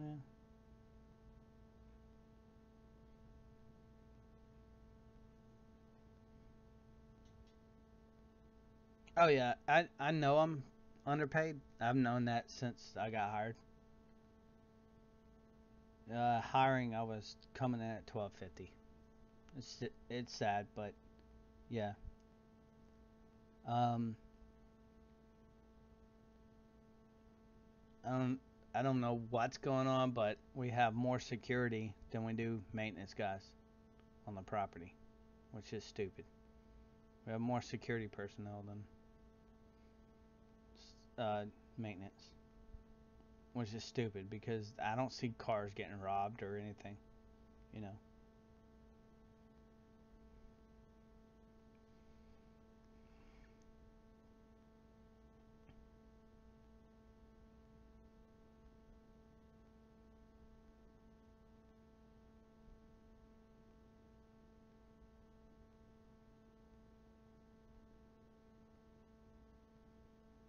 Oh, security 950. I was getting paid 950. Is security. The new security guards are being hired in on $10 an hour. So what I'm thinking is they're not hiring maintenance and they're hiring security and splitting the budget. They went in-house instead of security out-house or contracted. I was contracted, um, but I was making tips also. I could accept tips, but as a maintenance guy working for our company, I am not 100% zero tolerance for accepting tips from the elderly. So there's a reason for that. So I can understand why, because they don't know if they're handing you a $10 or a $100 bill, which is cool, but you know it. Yep, it happens. Something that happens. Good old corporate America. America.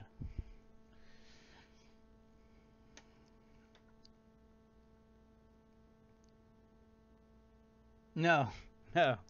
I've never been placed in a will. I will never accept that. Nope. That's accepting a tip also. That's bad. That's very bad. That's the family will end up suing you. But even though it would be totally legal if the resident wanted to do so and had me sign and she sign and a notary sign her will, you know, yeah, but no, no, never have. Have I seen bank accounts and how much these people have in them? Yes.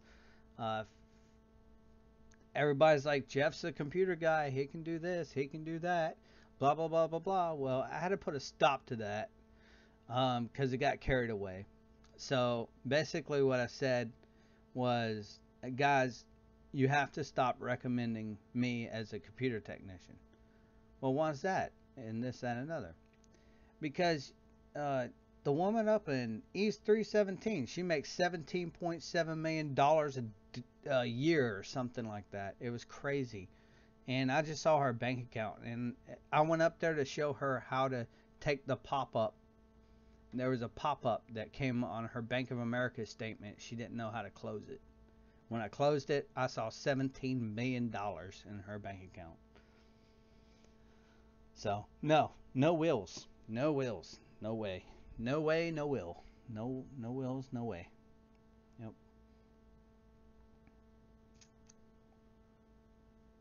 Yep. So, there's a lot of rich people that live here. One of the richest women in Jacksonville, her mother lives in our community. She makes $34 million a year. Um, she works for CSX, and her mother lives there. And you know what? She's quiet as hell. I don't get a work order unless it's something absolutely a work order. It's the people that don't have the money that bitch and complain. It really is.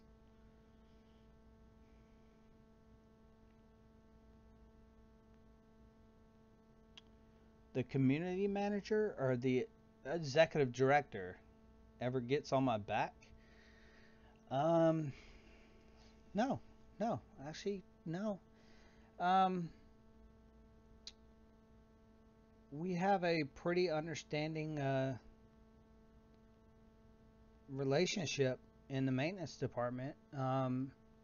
I consider everybody my friend, including my boss. And if he has to fire me, I'd still respect his decision and what he has to do. Um, it is pretty cool where we work, you know. My boss has invited me out for a airsoft match, you know. Maybe he wants to shoot me. Yeah, no, I'm just kidding. Um, but no, we grill out on holidays. Sometimes we grill out and we'll split a 12 pack between us maintenance guys, and you know, something that you know just beer and dogs or something like that. It's not like getting drunk on the job or anything, but um, you know, yeah, we have a good relationship. Um, the community manager, she does what she does. She stays in the office, and I rarely have to hear from her. And if I do, I'm like, oh snap, what did I do? So, how's the food at my community? Excellent. I actually think it's great. I've actually had a video where it said like take care of your maintenance man, they'll take care of you. And then I had another one that I wanted to upload, but I shot my company's name like 18 freaking times in this video. I just can't put that on there, you know. Somebody will see it or something. So, but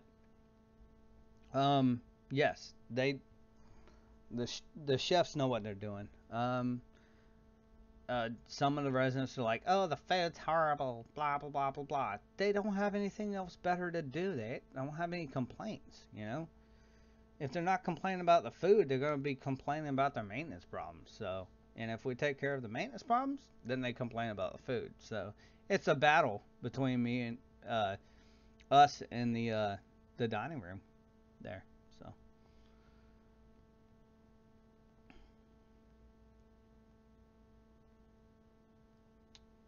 uh, oh, I always see my boss, and that's every morning. Good morning. Yeah, you're late again. Yeah.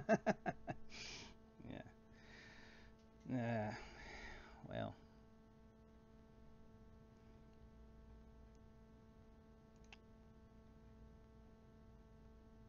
do y'all want to know how much I make on YouTube with only 352 subscribers to date?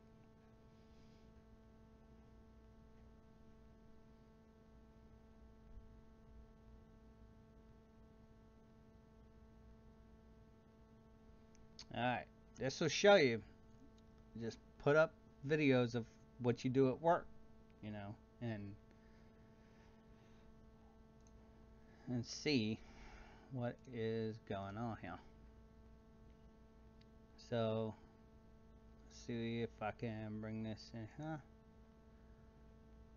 In the past 28 days, I have made $130 almost. So, there you go. That's in the past 28 days, right there. So, yeah, might as well roll that cash from YouTube. I mean, that's an extra bonus right there. But uh, you can't. Yeah, it's gas money and beer. You're exactly right, Tammy. Um, you can't really get paid until the 21st through the 26th, and you have to make over $100 on YouTube before you can get paid. And I just started making $100, like maybe not last month, but the month before that. I just started barely breaking $100, and this month I just broke $100, but it was on the 26th or something like that. As you can see, my highest was $7.44. Um, Subscriptions are down a little bit, but yeah, it uh, one of my biggest things right here is the cable do's and don'ts video. I am getting hammered. If you put up cable videos, I have learned on YouTube, you will get hammered with dislikes, but you'll get hammered with views. So, you know, making money there. So I don't care if you dislike or like my videos. You know, Kohler toilet not running. That's one of my biggest videos. I don't know why. I got, God, how many views do I actually have on that thing? Uh, 12,407? No, I got more than that. Anyway, maybe $36.98 off this thing, and it's been on there for maybe a year or something close to that. But it just blew up, and all it was is me changing a flapper valve on a toilet. Who would have thunk it? Yeah,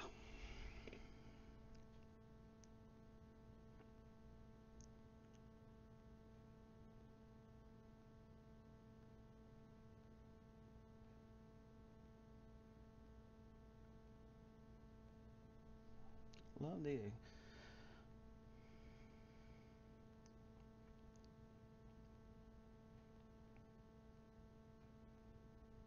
Hmm. Oh, I love Lex Vance's toilet video. That was awesome. Yes. If you're talking about the one where he puts a firecracker in there, or a bomb rather, almost, and blows it apart. Yeah, that was pretty cool. I need to take one of our toilets that we throw away and put put a pound of tannerite in that sucker and hit it with a 223, you know, or hit it with that Mosin behind me right here. That'd be awesome. Tune that baby in. Hey Tammy, good night. Thanks for watching, man, or lady. I don't I don't know. Are you a man or a lady? Real quick before you go.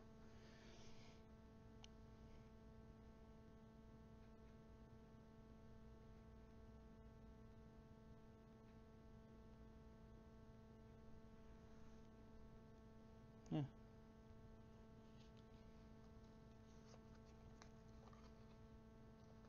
Oh well.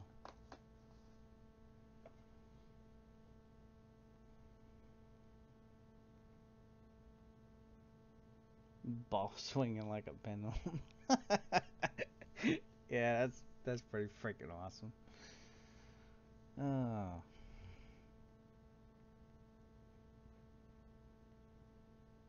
Yeah. I can't stand cable technicians. They show up at our at the job site, right? Which is us. And then like look at our box and say, "Oh, I'm sorry, this is a bulk account. I can't touch that." Our boxes have a pass-through function that acts as a wall plate, or it acts as the box. It says to TV or to device or other devices, and then it has a HDMI port and a power cable. That's it. They're removing our boxes. They're doing all this stupid crap. They're just freaking morons when they come out there. They're paid per job. And in my cable videos, do's and don'ts, I've stated this 100,000 times. They're paid per job, and they're gonna go in there. They're gonna rip apart our cable room, like you've seen in some of my videos. If you haven't watched them, watch them. But they they just leave everything hanging there. I mean, that's my biggest point. I don't have to, everybody's knocking me. Oh, yeah, about 10% of what you said is incorrect. You know what? It doesn't have to be correct. You need to be correct. And then I wouldn't even made the video. You know what I mean?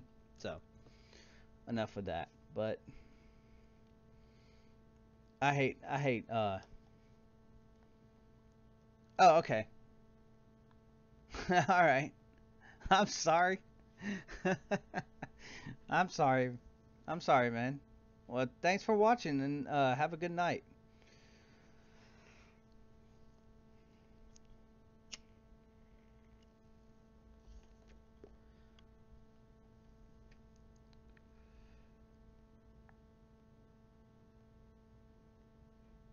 Yeah, you're right there, Ness. Yeah, it took me hours and hours and hours. It took me almost half a day of my workday to fix the cable room that's inside of that that boiler room. I said, here's how you wire something. I forget I don't even know um, what video or what the video name was, but it's somewhere on there, and it's how I wired the cable room or something like that. But it yeah, it took me like 4 hours to wire this sucker, and it was horrible. It was it just took me freaking forever um, to do that. And Comcast came in and said, no, we can't do it. Why not? It's a bulk account, blah blah blah, or something like that. Like, well, freak, we got people moving in. They want cable. That's all they have is their cable on their phone, man. Come on. No, I'm not allowed to touch it. No. What are you talking about? And so I went in there and wired it up. That's basically what happened. And some of it, yes, it has egress issues and stuff like this because they didn't crimp the connectors on there right that were already on there when I got there. But um, yeah, it was a shit show.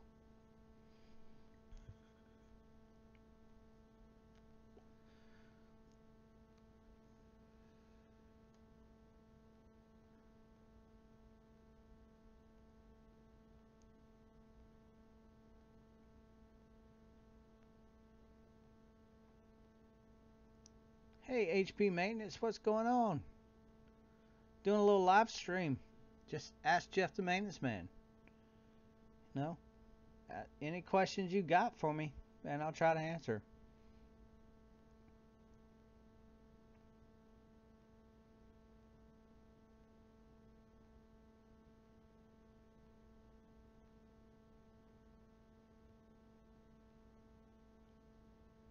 Yeah, you're right. If you're a cable tech, if you're a HVAC tech, if you're a maintenance tech, if you're any kind of tech that has to go behind somebody and polish the turd, you just gave me that idea. Um,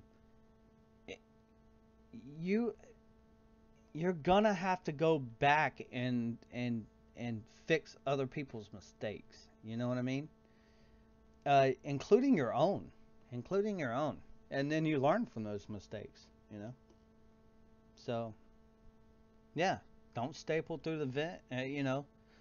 Don't staple through the line set. You know.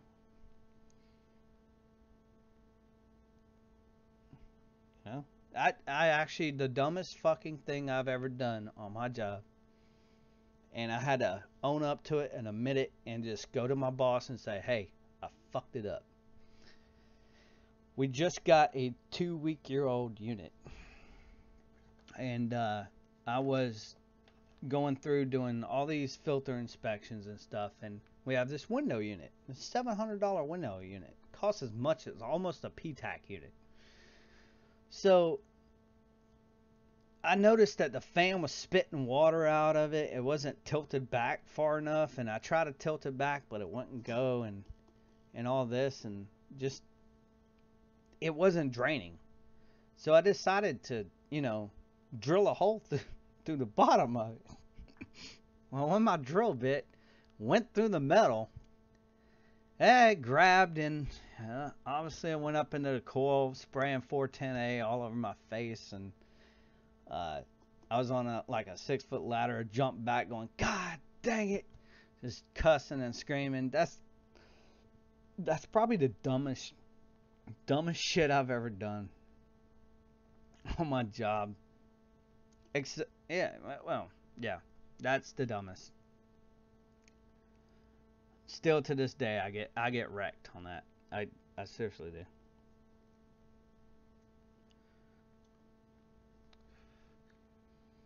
HP maintenance. How late do you work, dude? Holy crap! Or where are you at? I'm in the Eastern Standard Time, so it's 11:31 right now. I should have been using a step bit. Yes, Ness, but I figured the coil was far enough away. It was about an inch away. But man, that thing it was so hard to drill through, and I turned up the speed. Bad mistake, and just dumb, just being stupid. And the drill bit went right up into the damn coil. That's all she wrote. So yeah, that was the stupidest freaking thing I could have done. So we bought another one, got it replaced a day later or whatnot, and uh, the maintenance guys were like, why we got this? And I was like, don't worry about it, and I just grabbed it and installed it real quick. It was, I was, I was freaking embarrassed. I told him later about it. But, yeah, I was really embarrassed about it. The oil, 410A going everywhere. Yeah, wasn't a pretty scene, but that was the stupidest shit. Mm-hmm. Yes, step bits are like $50 for the ones that go up to like an inch or half an inch or anything like that. Uh, you can buy them from Harbor Freight, and they work almost just as good, but I'd recommend getting them started first. The, they're not they're good once you get them started, but just don't go straight up on some 1/16 inch metal on with them, you know, or 1/32 inch at that rate. Um, Start them off with a good, drill bit, like a name brand drill bit, like a Milwaukee. Just go slow with it. Drill a small hole first for a pallet, and then use the Harbor Freight drill bit, and it'll go right through it. If you got Harbor Freight where you're at, I'm not sure where you're at, Ness.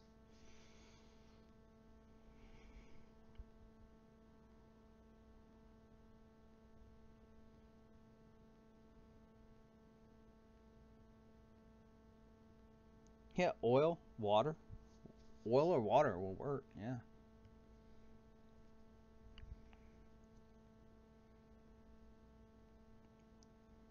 you just don't want to temper that bit. You know what I mean?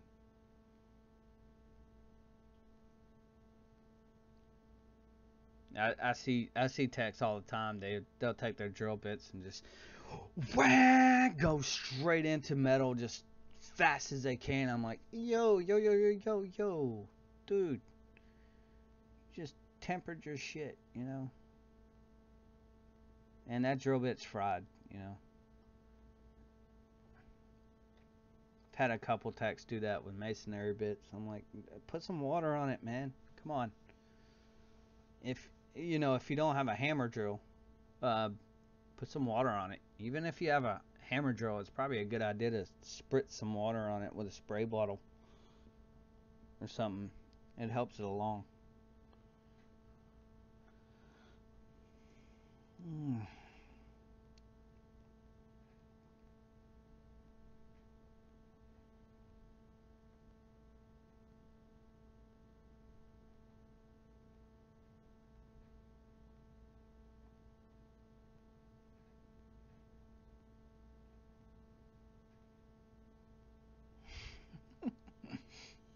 Yeah, solid Chinese craftsman. Yeah.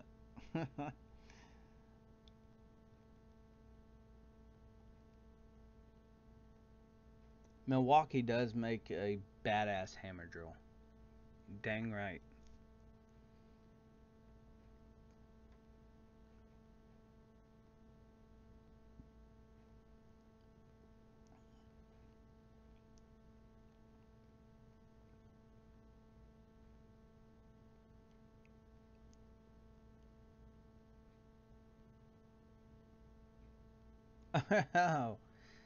we have just the opposite there at HP Maintenance. We have people bitching it's too cold, and it's like 107 degrees outside. They want the pool to be 98 and stuff. I'm like, well, damn. One time they were bitching that the pool was too cold, and it was at 102.8 degrees, and our pool heater was just struggling to keep the pool at that temperature. And I said, well, I can't go over 104 because that's spa temperatures. And then looked at me and laughed and stuff. That's, get the hell on, man. Shit. We have a 40,000 gallon pool. It's like 36,800 something, but we rounded up just to 40,000. But yeah, yeah, you can't make everybody happy. Yeah, you really can't. You can't make everybody happy.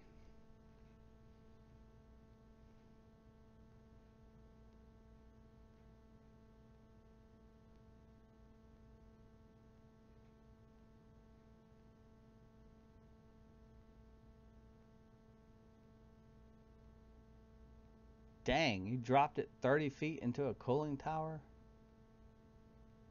Damn right. I believe it. I've been wanting to drop my DWAT off the side of the building, on the roof. Just see if it'll survive. But I probably won't survive without it. So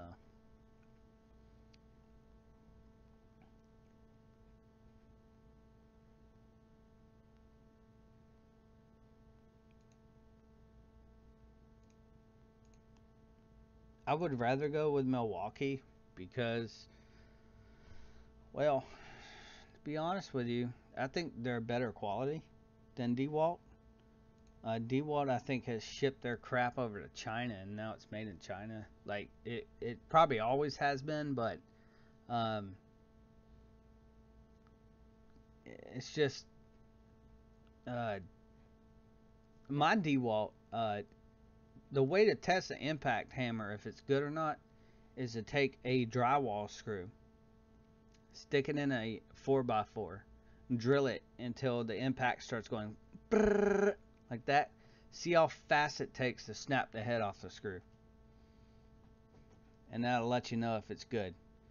If you have a drill that you put in that sheetrock screw and you put that into that wood and it goes and it just stalls out and it goes click click click click click click click click click, you either have a dead battery or you got a piece of shit.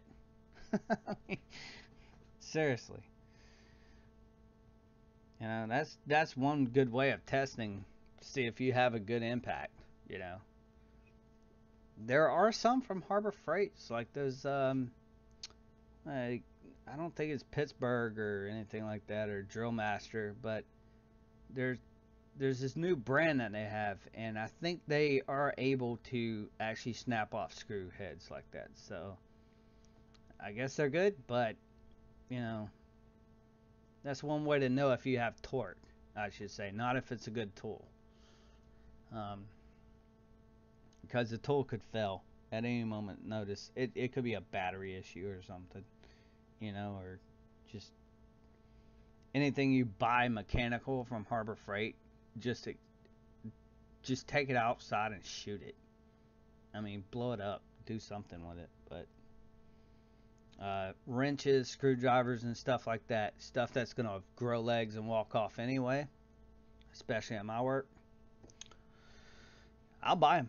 So I just buy the electronic set about every year. I'll buy another 12-piece electronic screwdriver set, and what I do straight out of the box is take the plastic sleeve and take the collar of it where it has plastic and trim back another inch or so it'll fit in the door handles and stuff. And um,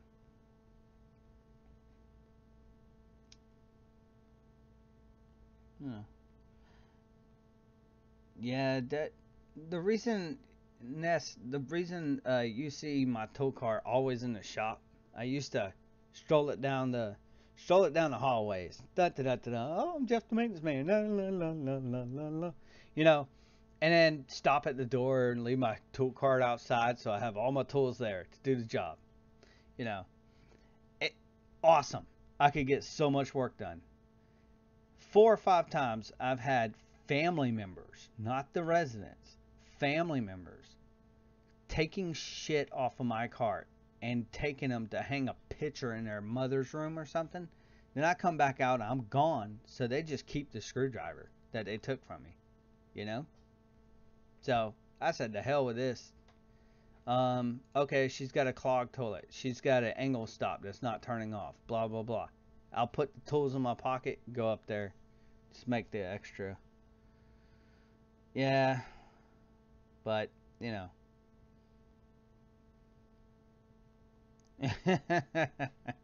I like that. Yeah, I used to engrave all my initials too. Doesn't matter when it's in somebody else's apartment, you know. Um, yeah. There's a lot of places on the property I could probably hide a body. And I'm joking, of course.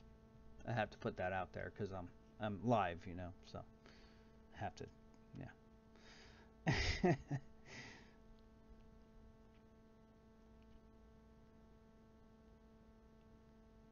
But it's definitely fun where I work. That's for sure. You never know what the freak you're getting into, dude. Never know what you're gonna be doing from the next thing to the next. You know, I upload 1 or 2 videos, and I try to do like uh, 1 or 2 videos um, a day or whatnot. And but man, I could do 28 videos in a day, 30 videos a day of what I do. You know, It's crazy. You know, it's only what I can sneak some film in of me doing, you know.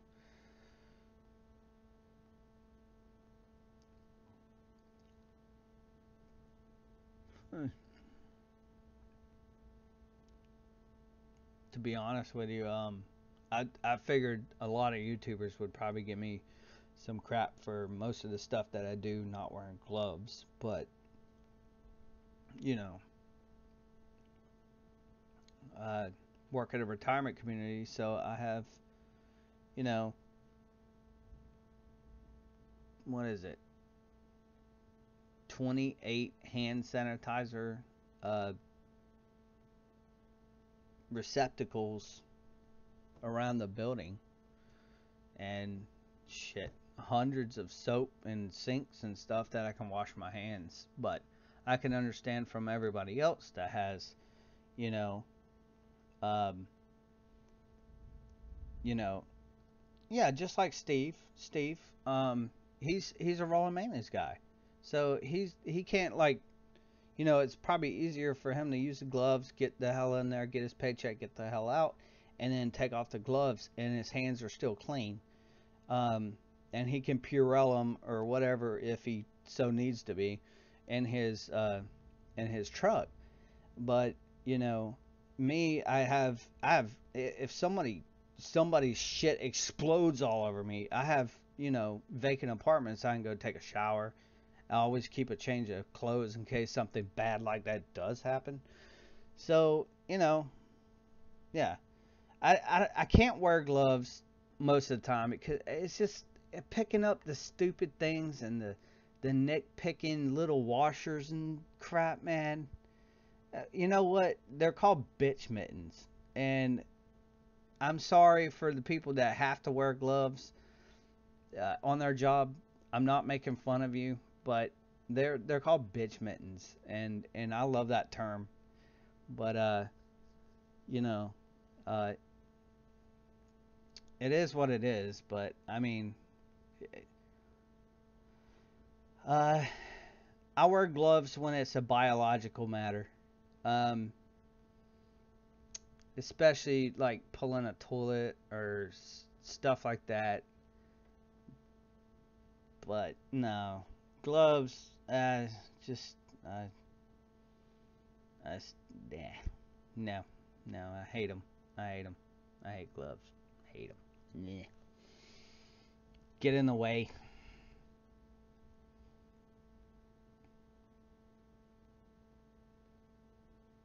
Yeah, you know, if you're not wearing gloves, obviously you're not gonna want to be doing what I've been doing this whole stream and brushing the mustache and going like that, um, you know,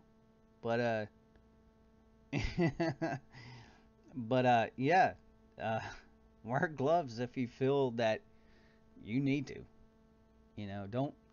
Don't wear gloves because you know you're working on a contactor in a 30-year-old unit. I don't understand like why you would do that. I, it's outside. It's dirt. It's you know I pull dead lizards and roaches out of contactors sometimes, and I don't use gloves. You know, I'm not going to use gloves to wire something that's outside. Biological, fine. There's one video. There was one video's. What was it? I was cleaning out that drain. And I said no gloves because that was gray water. It's dishwasher water. So that dishwasher water is 180 degrees, and it has to be. It has to be 150 or higher by the health department comes and inspects to make sure that is. So I knew anything that was in that drain, um, was probably sanitized. Good chance. But you know, I could have taken the shop vac and shop vacked it out and all this, but there's a little screen in there or that post screen thing, and if that gets sucked up onto the wet vac hose, because all the plastic that was stuck in it, it would let all that glass and plastic and stuff down the drain. And I just decided, hey, hell with it. Let me use my hand.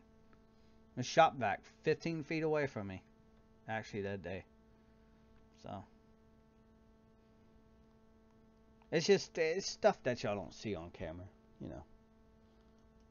You just gotta realize that when you're watching YouTube videos that you might not be seeing the whole picture. I don't have a 360 camera. I wish I did, but then I'd be illegal and they'd probably fire my ass.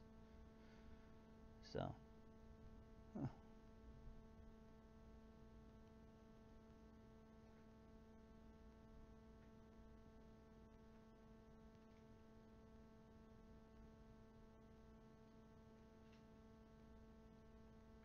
Well, yeah, in cold environments, yeah, wear gloves, man. What the hell? Always wear gloves. Cold environment, shit. You're in like Utah and cold environments like that, and even colder environments. No, damn, it's thundering outside. Y'all hear that? I don't know if y'all probably can't hear it, but yeah, it's yeah, just wear gloves if it's cold. I mean, I wear gloves when I'm taking out trash. I wear let's see, I wear those blue nitro gloves, and then on top of that, I'll put my mechanic leather gloves on, and do trash. I found a couple needles one time in the trash, and that gets me pissed off pretty dang quick because the nurses know they're not supposed to be doing that. They're supposed to be putting them in the sharps containers. Lancets, those little, if you don't know what a lancet is, it's a little tiny piece of plastic with a needle in it, and it's used to pierce you put it on your finger like this, and you take it and go click like this, and the needle comes out and goes pop, pops your finger and makes a little tip of blood on it. And you can take the diabetic uh, sugar level. I found a couple of those. Pissed me off, man. I get real pissed when I find that because they've all been trained not to do that. Picking up all those bags and shit with dirty diapers, and then you got, lancets and uh, hypodermic needles. Fuck that. Fuck you. You know you're not supposed to be throwing that shit in the trash. Quit being a lazy bitch. You know?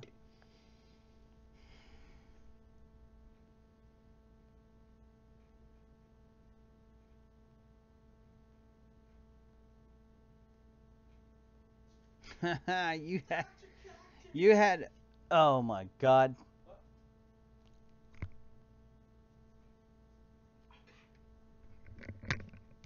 Okay.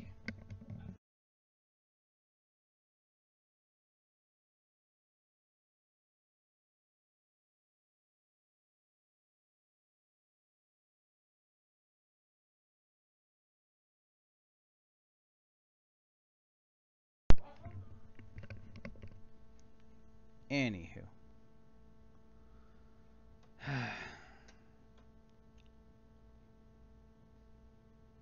Interrupted, sorry. You had a vacuum pump oil shoot out into your tool bag. It said tool bad, but I understand what you're saying. Dude. Holy crap.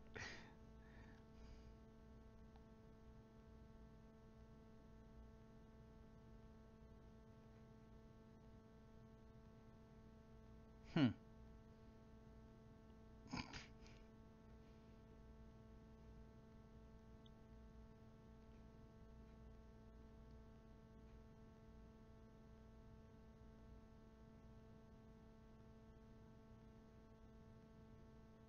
Yeah, there's no reason to like wear gloves when you're working on something that's like outdoors, biological matters like toilets and stuff like I've explained earlier, just wear gloves for that. But there's no sense in wearing gloves to put wires back on contactors and this in 86-degree weather. I mean, you get less of a shock if you forgot to turn the power back off. I don't know. I just, I don't understand it. I really don't. Scraping wax rings off of toilets and stuff. Wear gloves. You know, putting a ballast in a light fixture that's dirty and stuff like this, and there's bugs up there. I mean, don't wear gloves. That's not really biological. It is, but it's like bugs are good protein. Just eat the damn bugs. Yeah, honestly, do something good with them. you know, I'm just saying. Like the slime that comes out of HVAC, uh, condensate drains and stuff like that. I wouldn't necessarily wear gloves for that, even though there's a lot of bacteria in that. And what is it called? Sciatic bacteria or something like that. I don't know. I don't know what the bacteria is that makes that slime, but um, yeah, that's freaking weird. Yeah.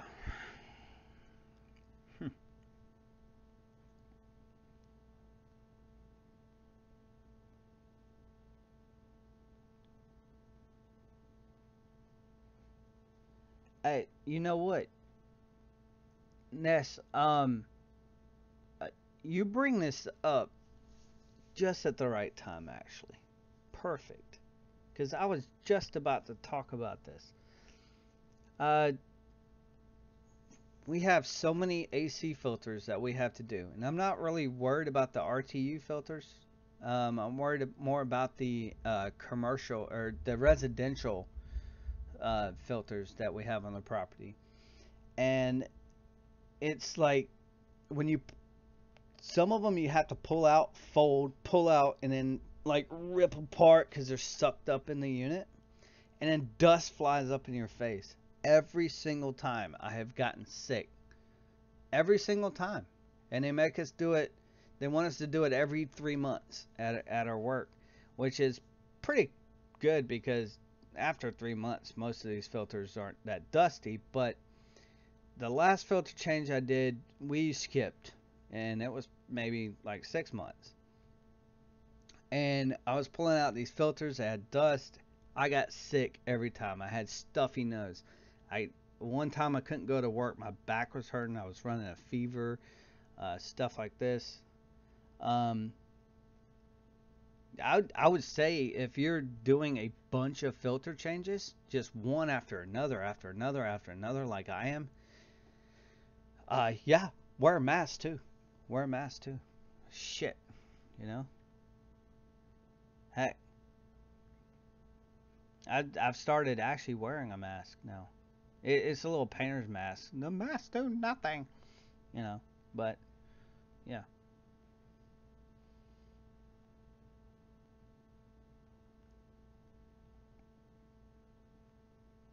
oh, I didn't know that about the vacuum pumps. We don't do that much evacuation. I think the last time I did evacuation was on that famous video, the worst AC ever. My camera went out, and I just, you know, I evacuated the unit. I sucked it down at 30 inches, 30 inches, and let it sit for like 30 minutes as I was pissed as shit because I wanted to go home. Uh, Went downstairs to cool off, sat down for a while, and just let it suck down to 30, and then I came back up there and I just charged it back up with the NU22 bullshit that we have. I don't know if that's gonna work on a 3-story run or not, but well, it does. It's still running today. So, yeah, we have respirators. We actually spray our own countertops. Our turn guys. or a turn guy does. If it, it's something like multi-spec is what it's called when we spray them. So we have and it takes xylene and harsh chemicals like solvents like that. So for the clear coat and stuff like that, and um, yeah, we have a couple respirators on the property. Not many, just like two.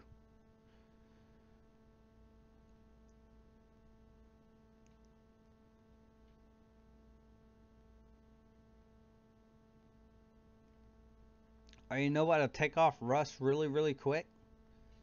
Ness is pull acid, hydrochloric acid. Hydrochloric acid. You can spray that puppy on. I put my bits from my screwdriver in them when they get rusted and they're hard to come out on the screwdriver. I take them, pour a little cap of hydrochloric acid, put my bits in there, and then take them back out after a couple just seconds of being in there, and dip them in water real quick, and then dip them in some, any kind of oil like WD-40, or spray them down with WD-40. And I'd be damned, they're brand spanking new. They look just like that gray metal that comes out of the factory when you buy them. Sulfuric acid, yeah, well, uh, it, muriatic acid, or the hydrochloric acid does the best for me, actually, for removing rust. Sulfuric acid, yeah, it will, but try the hydrochloric acid if you have a chance. I mean, a gallon of it's like $8. I mean, it's not gonna break the bank or anything. But the sulfuric acid is gonna have a whole bunch of detergents in it and stuff.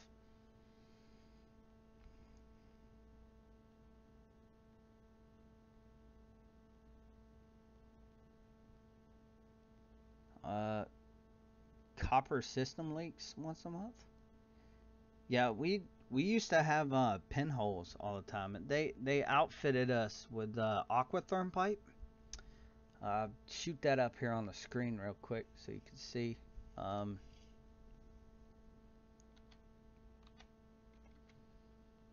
Aqua Therm Pipe. Yeah, Aquatherm. Or you can go to aquatherm.com, learn all about it. But it's not PEX or anything like that. It's actually hermetically sealed piping. It's Let's see if I can just bring up some pictures. But aquatherm.com. Here you go. Here's a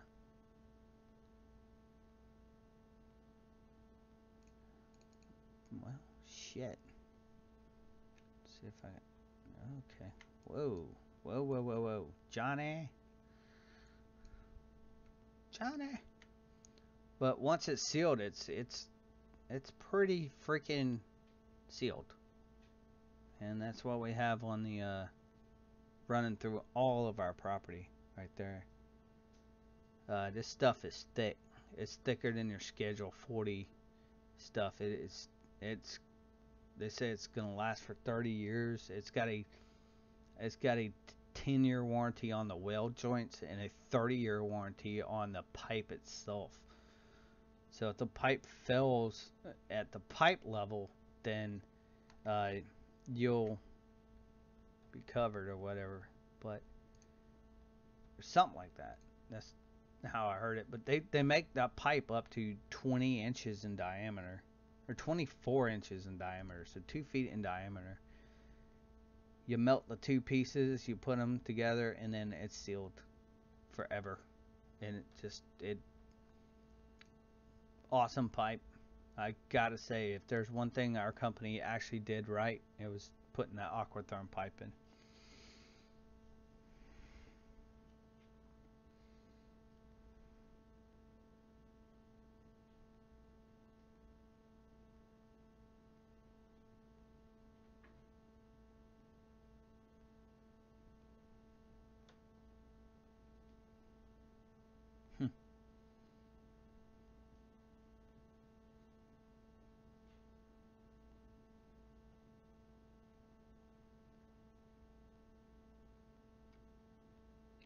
Wow, there's some big pipe.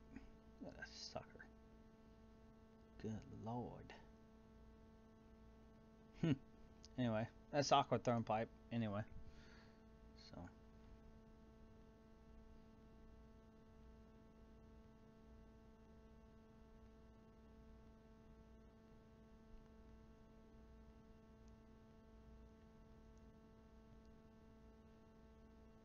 hey, I still have I still have half a bottle of hot shot actually in the south wing janitor's closet actually. I used it for a 404 stand-in, or I filled a mini fridge with it. It might be featured right here on this live stream. I don't. Hmm. Maybe. I don't know.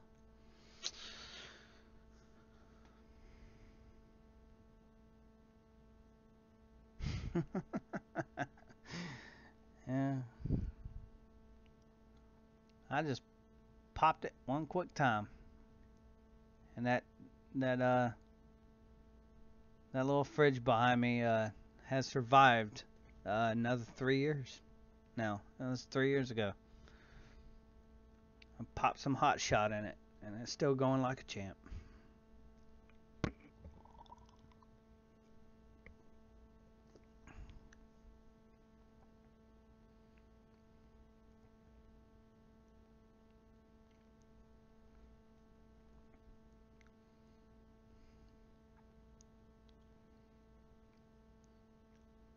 So what HP maintenance? Do y'all deal with your air conditioning units, or do you call out a service technician?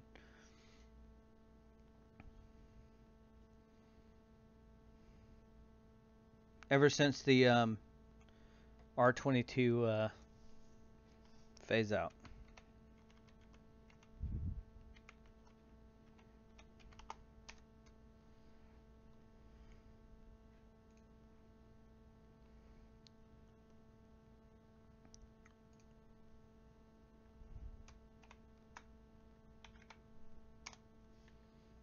Here's our supplier, and this is what they say right there.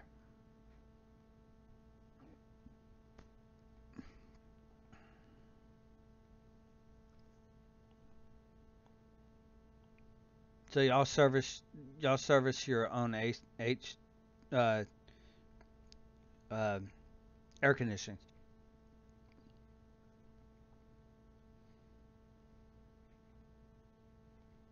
Well, how the hell do you get it, Ness? Because we have to go through this supplier, basically. Um, Basically, they say if we have a R22 unit that's old, if we can prove that it's leaking, and yeah, I've done that before, and just, I mean, basically, if one of our units leaking from a strainer valve, I'll change it. I can stop the leak. Leaking from the accumulator, unit's replaced. Done. We're not gonna solder that. It's 30-year-old unit. You might as well just freaking replace it anyway. If the money's there, use it, right? Ah, I guess not. I don't know. Indiana, don't know. Uh, Shit. Yeah. Well, we can get it from Johnstone if we really wanted to. We just show our license, we can get it. You know, down here in Florida, but nobody in corporate or including our maintenance manager wants to buy a $900 jug of Freon. That shit will have to be signed out, logged out, weighed, tagged out, all sorts of crap. You know. Wow. I mean, it's not even. Wow. Okay, hold on. They have R22, but I have to log in to see the prices. I don't have a login. And if I try to make one, then they're gonna want me to. They're gonna be calling me and shit. I've already tried that. So why do they have R22 all of a sudden? And is not available in all locations. Hmm.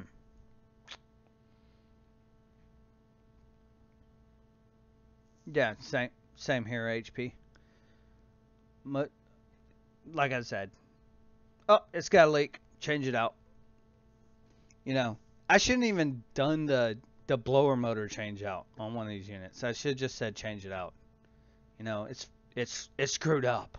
Make up an excuse just to get all these things changed out while they still have the same. This is the trick: is you try to phase out this shit, but then Carrier, Payne, Train, all these companies are gonna start putting motors in the condenser fans. That is stupid as shit. I want I want to get us phased out as fast as I can so we have ECMs in the air handlers, but not in the air handlers. They've already started to change their design a little bit on some of these units that we've been changing out, and it's like stupid as hell. It so if I can phase it out quick enough, if we can phase it out quick enough, we'll have like bam, bam, bam, bam, bam, bam, bam. They'll put in all the same equipment, so you can just know exactly. Okay, that unit's going to take a 35.5 cap and a two-pole contactor, blah blah blah. And not, oh, it could be an ECM module on the condenser fan. You know, I already got the ECMs on the blowers. Let's keep them off the condensers, please. You know, it's stupid.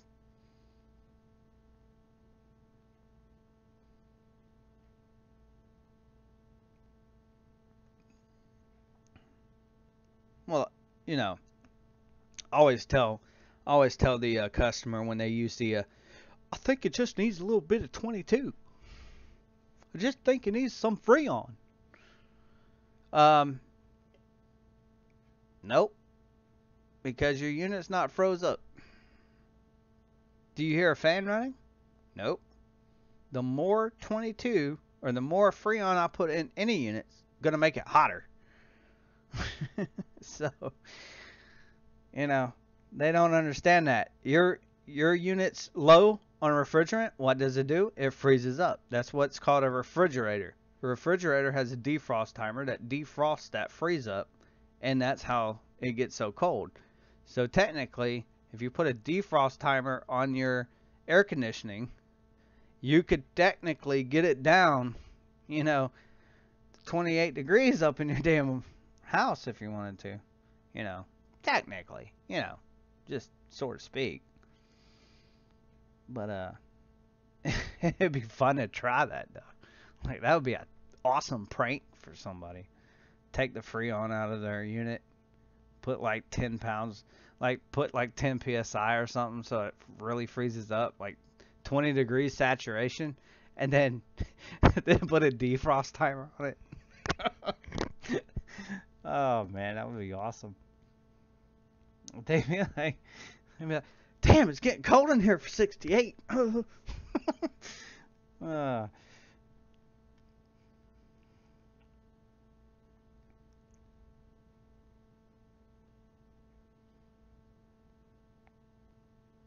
yeah, I that's one of the golden, what is it, 10 commandments of HVAC, that video.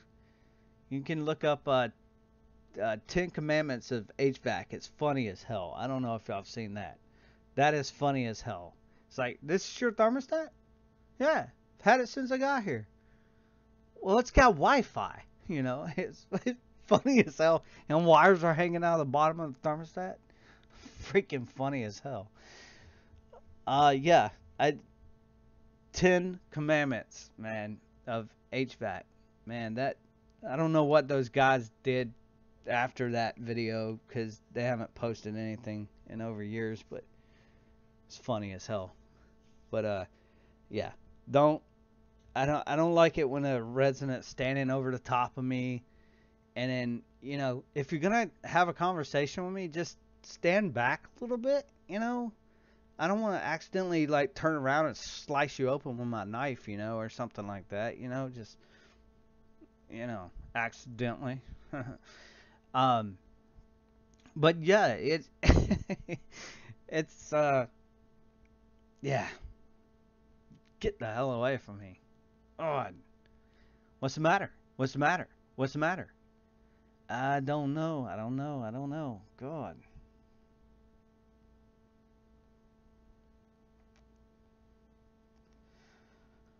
I take my lunch, polish the turd, make Nelson. I take my lunch all the time in my truck. I sit there with the AC on and eat my sandwich. I just, our break rooms like had a leak and they have blue team in there and they're busting up shit and there's a whole bunch of crap moved over and yeah, I don't do it. Nah.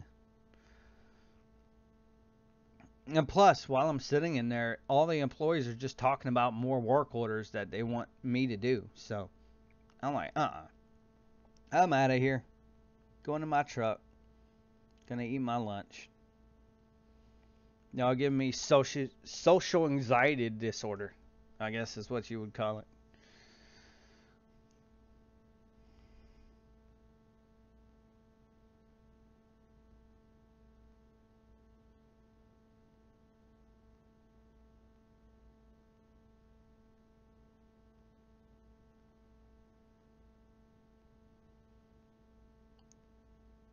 Ness, are you talking to me like if you don't want them on top of you do commercial, they won't get on the roof?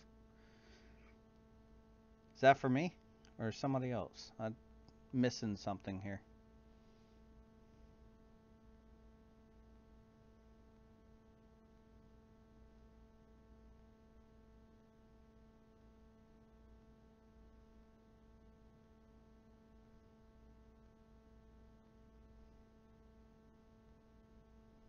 Hmm.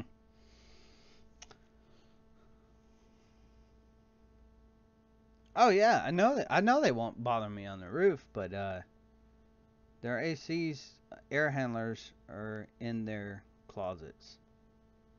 Remember, I work at an old folks' home, so right before you get to their door is an air handler closet, and there's a door there.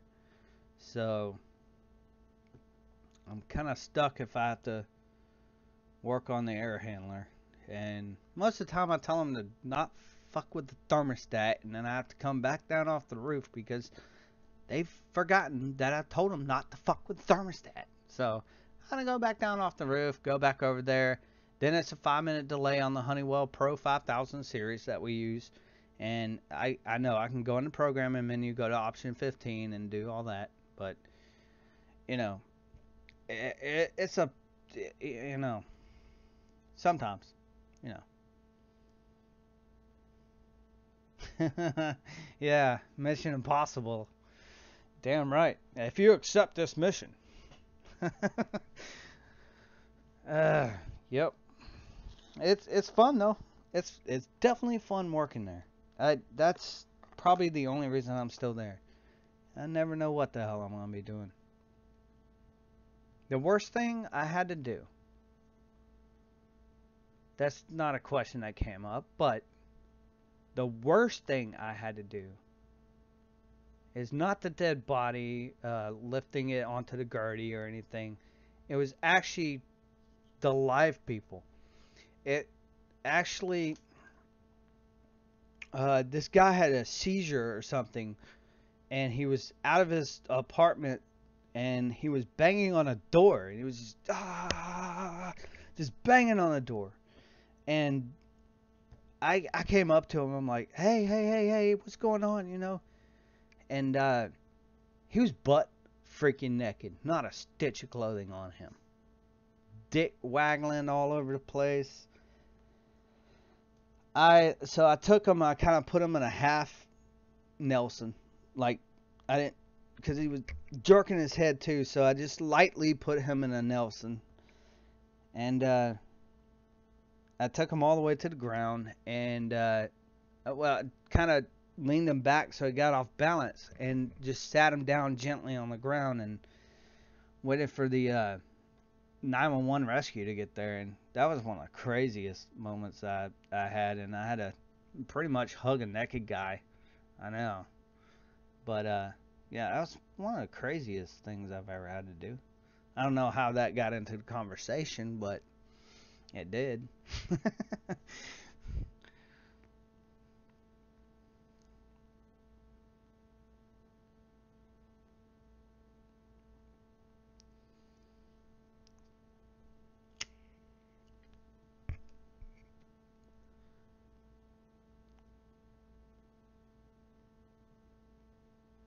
Yeah, HP, you're right. I always smile. I always pretend like I give a shit. But at the end of the day, I don't give a fuck. There are some residents out there that, um, you know, passed away or something, and like this, and I've become attached to, and they were like my grandmothers.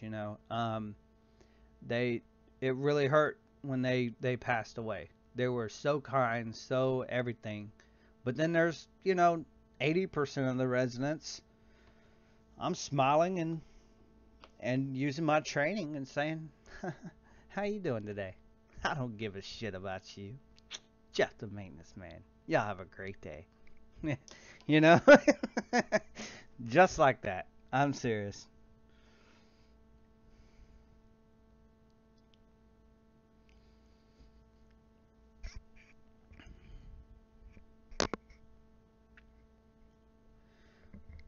Well, the best thing to do if you speak Spanish, this will get you out like 50% of the time. I don't speak Spanish, but if I did, I'd be, oh yeah, you know, and just pretend like I don't speak uh, English. Like we have some Spanish guys that work for us, and they speak Spanish, but they speak English just as fluently. And the guy took my job from pressure washing because when I was pressure washing the sidewalks and stuff, and the villa people out there was like, "Hey, hey, hey, hey!" And I have the pressure washer going, and I had to go, turn off the damn pressure washer. Yes, ma'am. When do you want? When are you getting to mine? Probably never, because I've been stopped 5 freaking times. So it got to the point where it got so bad, like they wouldn't let me do my job because they were asking about the job. So, uh, my director at the time just hired these Spanish guys, and I looked at the Spanish guy. I said, "No speak English. No, no, no. Si, señorita. No, no, no speak English. No, no. No, no comprende. No." Like that, and the dude laughed and stuff. I'm like, I'm serious.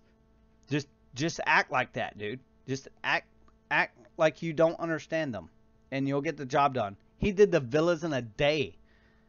He did the villas in a day. That's 34 units, sidewalks, curbs, everything, um, and stairwells on two of our units that have stairwells.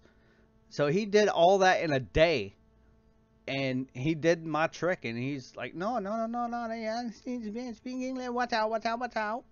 You know, and vinyl siding the houses, everything. He did the houses, the everything. Freaking crazy, but it worked. He did it in a day. It took me 3 days to do 3 villas. I'm like, good lord, man, good job. But all the residents there know me. They know me as Geoff the Maintenance Man. They know me as Geoff. They don't know me like on YouTube as Geoff the Maintenance Man. Thank God.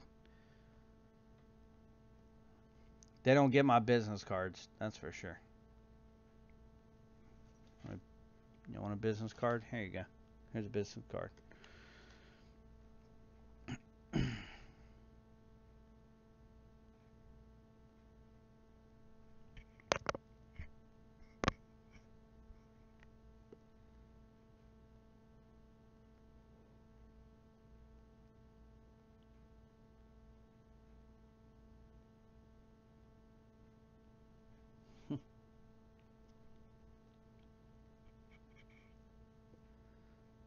Huh.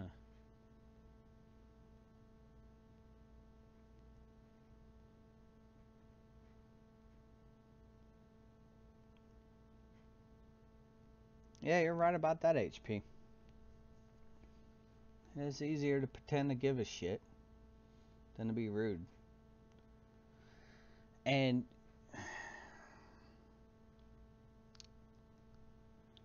what I hate is we have these 15,000 BTU units. So what does it make? A half ton?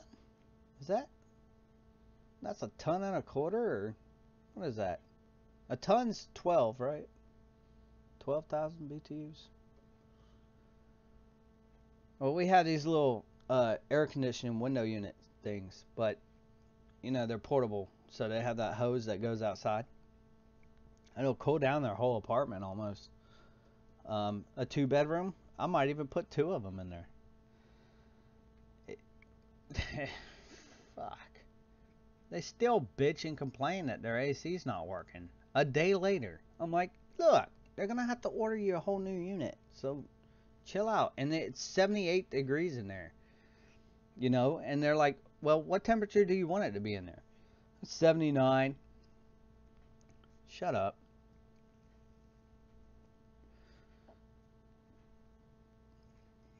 Old people love it hot in their apartments.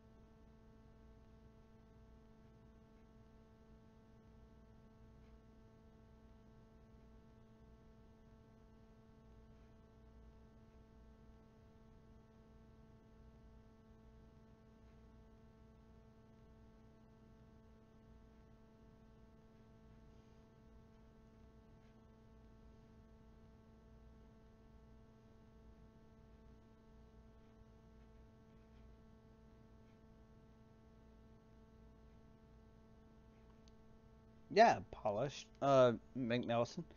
Um,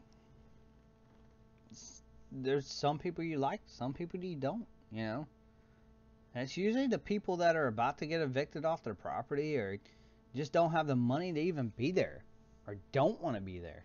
Their kids put them there.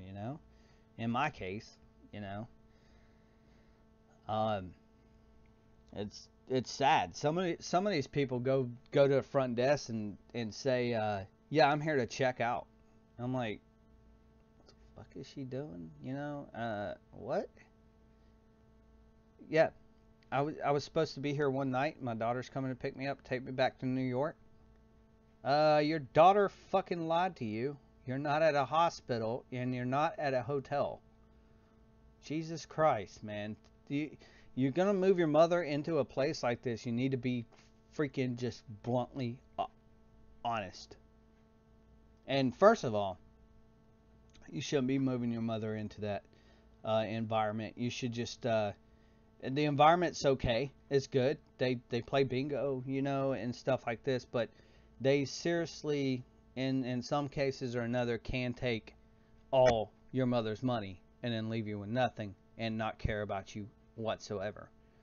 Uh, some of our mottos are put the resident first, but yet, you know,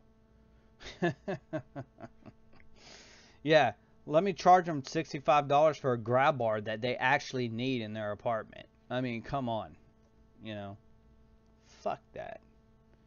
Fuck that. They're my grandmas too.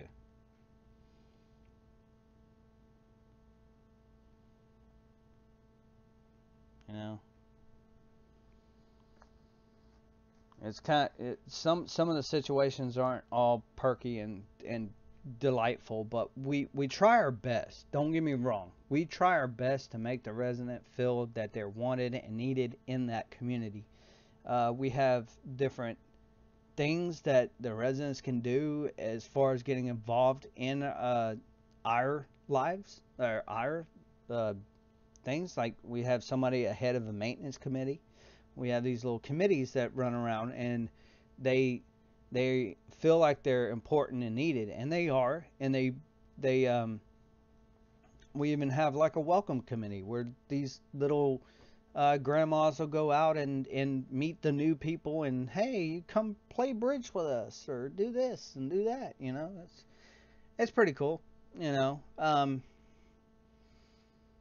so it helps them stay busy, and a lot different lifestyle for most of them. And we have to keep, I have to keep that in mind when I'm, uh, you know, yeah, HP. Well, we've never actually had a full on, like, had the marshals called and thrown the shit out in the parking lot eviction, but um, we're a little bit lenient because old folks, you know, yeah.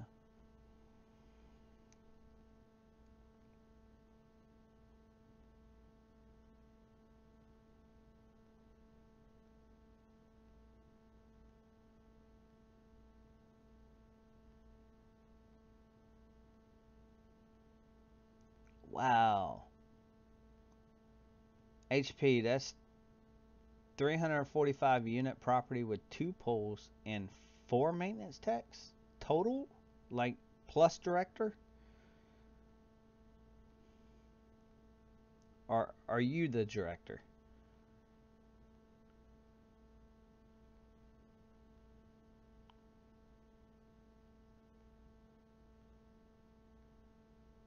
Huh.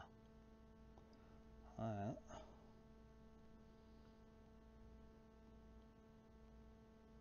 Wow. So four total, two pools, and 345 units.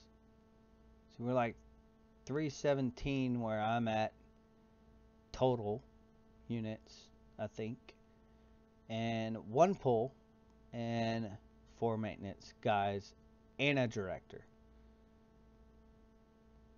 Okay. Wow. But one of our guys is just our turn guy. Um, but we have systems in place.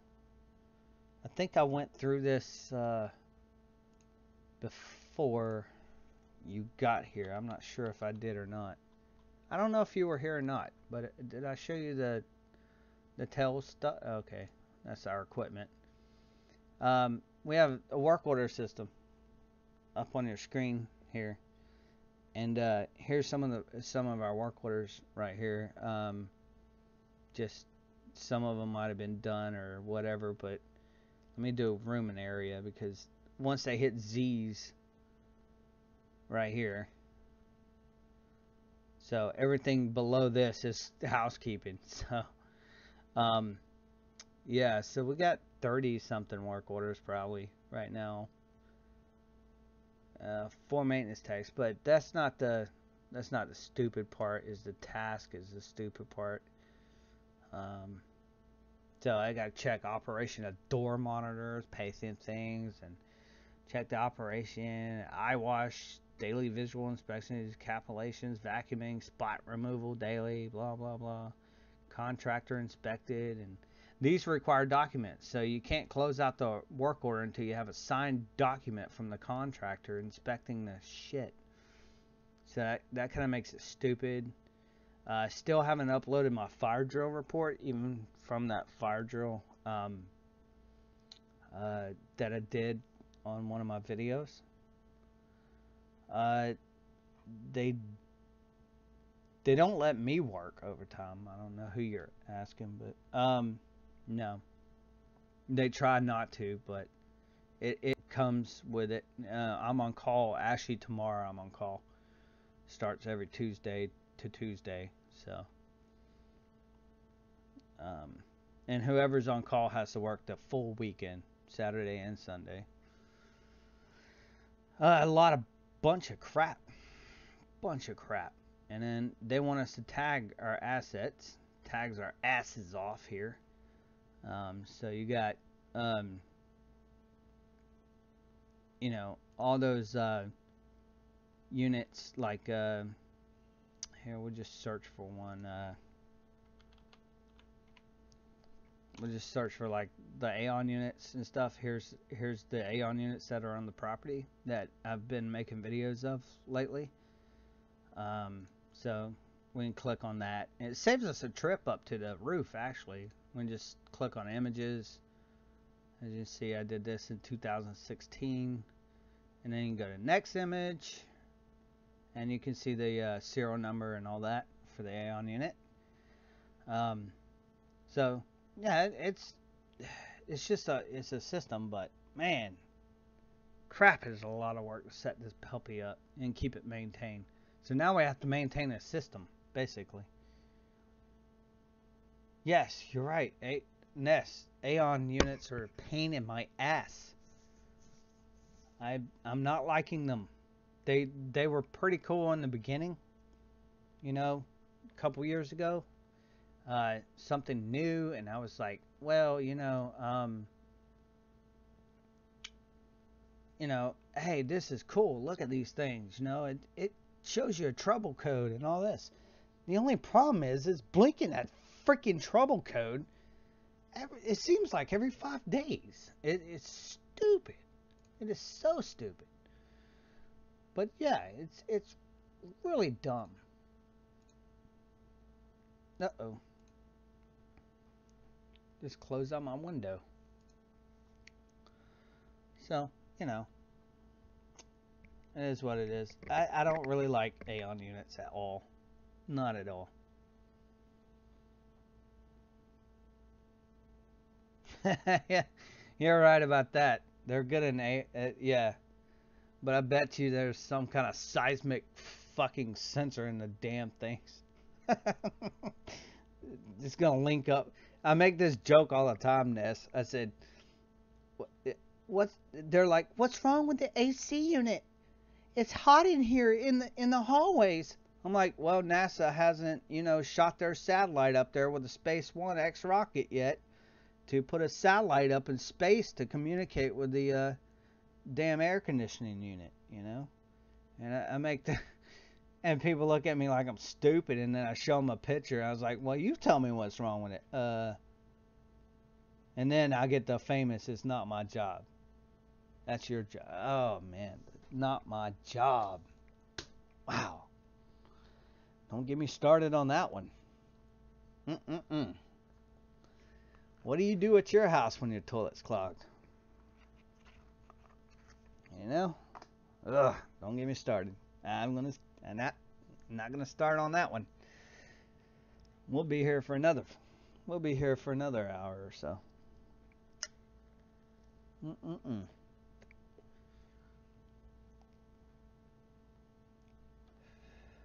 Good old not my job.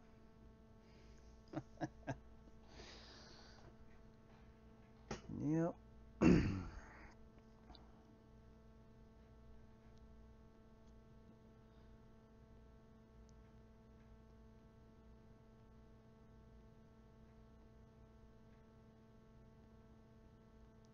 We do need chillers. People need to chill the hell out. What they need to do.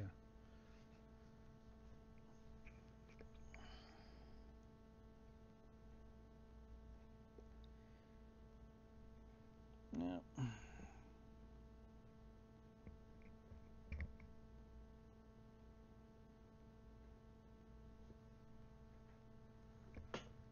I gotta make sure my cat's not behind me when I pull back my chair.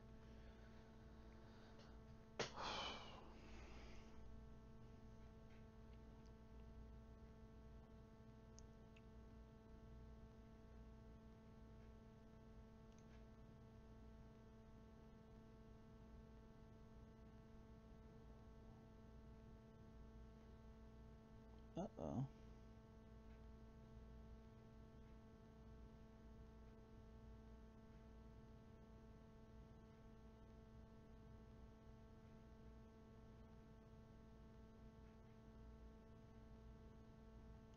I must have had. Am I having frame drops, guys?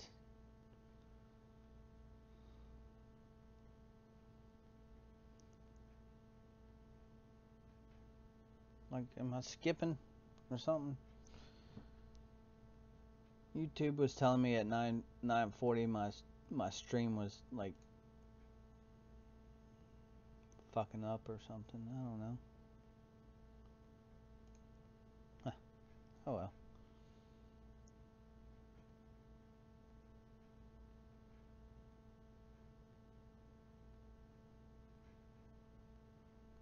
Yeah.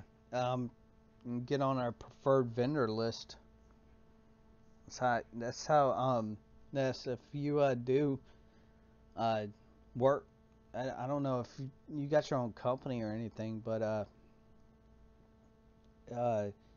the way it works is you can approach a company like ours, uh, uh, be it um, Meredith or Brookdale, other healthcare companies that do um, old people retirement communities and stuff, and there's money to be made.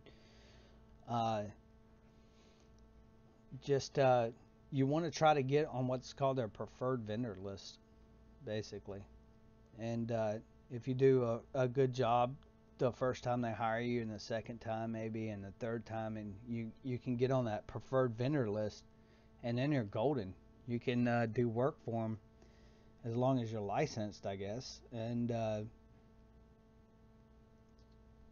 you could get on that list, and there is so much money to be made. We're doing unit installs all the time, and residential too.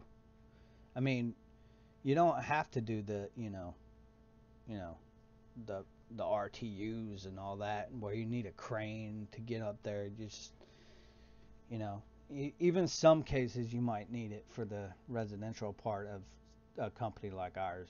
We have cranes that come in.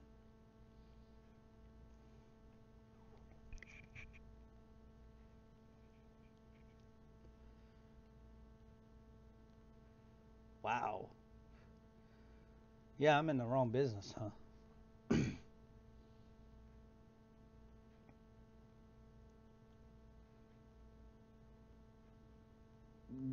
Yeah, I'm saying right now with the phase out, there's so much money. The R22 phase out, there's so much money to be made. Um, with everybody phasing out the R22, that jump on the bandwagon. I probably need to take my own advice on that one.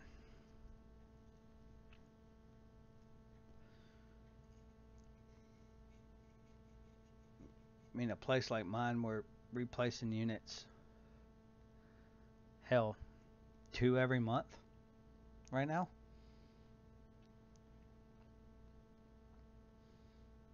So that's 2 installs, and yeah, it's a pretty wild ride when you get on that bandwagon. But if you want to do the work, you know, I don't think. Well, where I work, you're not going to be doing like a line set pull. That would be horrible where I work. I don't know what they're going to do when the line set actually ruptures or springs a pinhole leak or something like that in mid wall. I have no idea what they're gonna do. It's looks like a tough wire pull.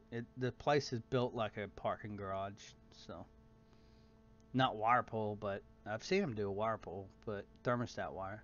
Um, but yeah, pipe set. No, holy crap, don't know.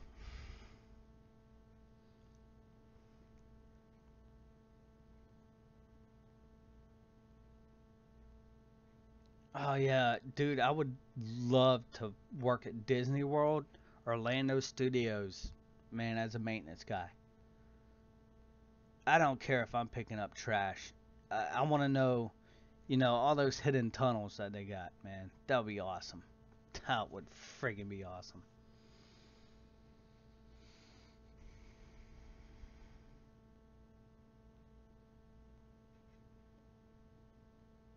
Oh no, I haven't seen Eric M's video of the line set that had to be replaced. Huh.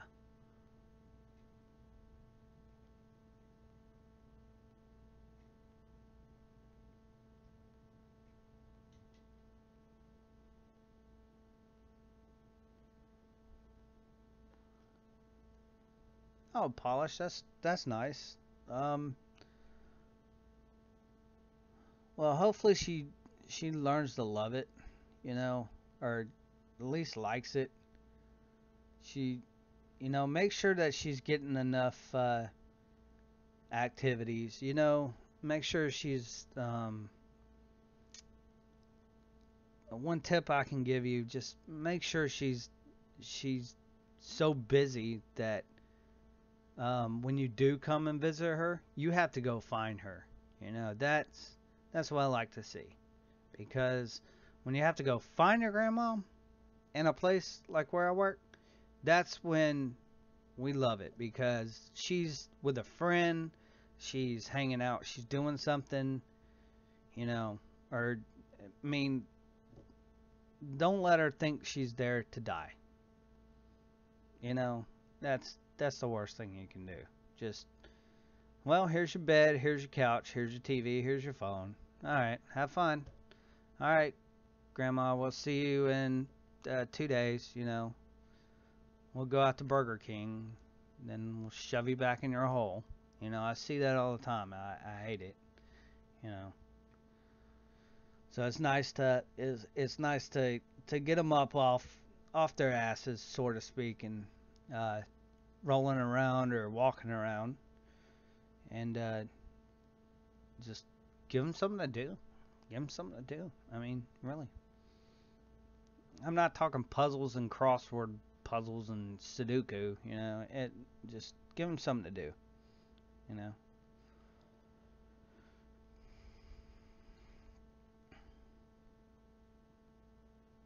Ride the Dumbo ride. Me and my tank of R22 having fun. It's funny. Yeah. But you pay more for that R22 than you did the ticket. Oh,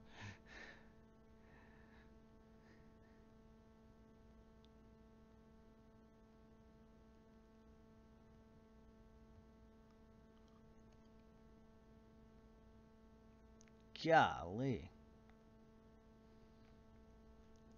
There's that much water in the drain? Holy, I mean the line set. Holy crap.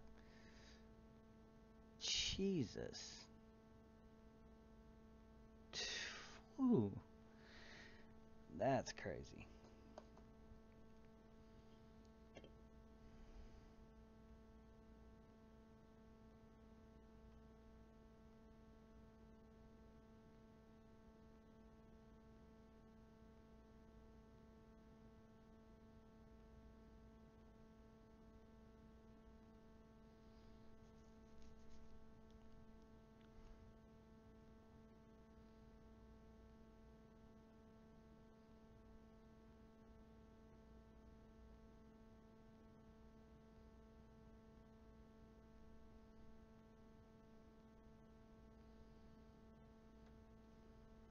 Hmm.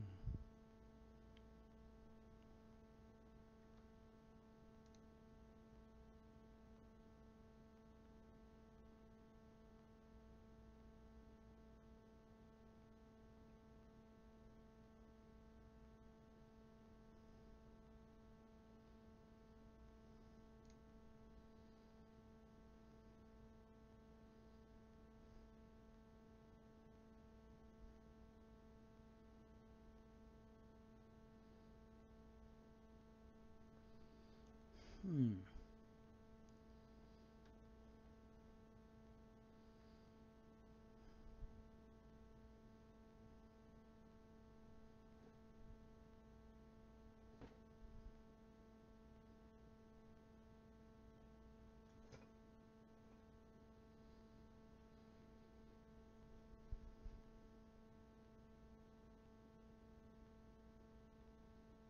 Yeah, polish.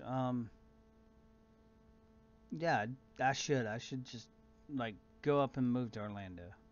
But yeah, with your grandma's situation, I mean, if she's pretty active and rolling around or walking around, um, yeah, get her something to do, man. Um, get her involved. Um, get her in a clique is what I call it. Especially around there, other ladies, get them talking about how bad the food is. It doesn't matter what they're talking about. It's keeping them busy.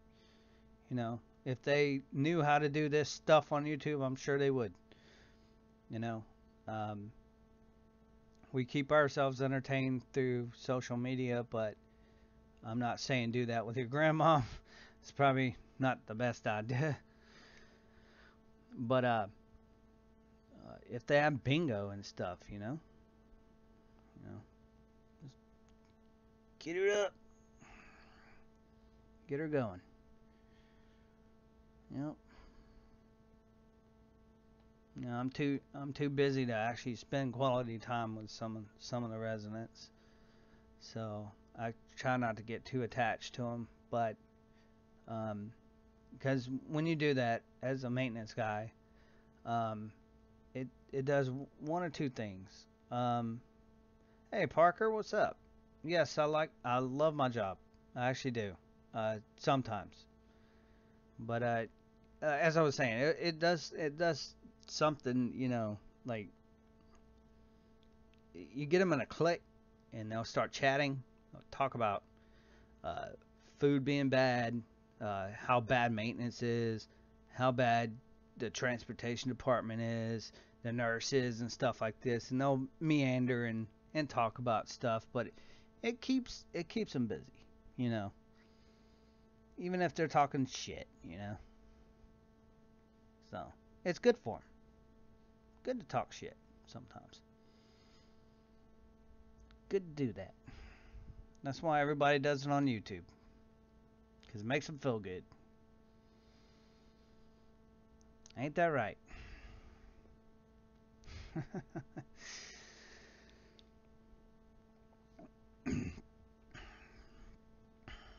Yep, yep, yep. I'm gonna try to get you guys on a hangout if y'all want to do the hangout thing. Or we can just sit here and talk to myself. Yeah, Parker. If I didn't like my job, I wouldn't have a YouTube channel about it. That's for sure.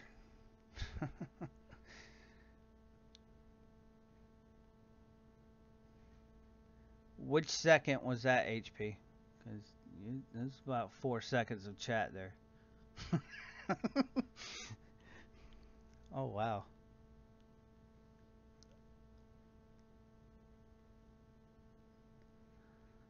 Uh, so your cat took a piss on the floor. Um, well, mine's behind me. I can't. Well, where'd he go? I got two cats.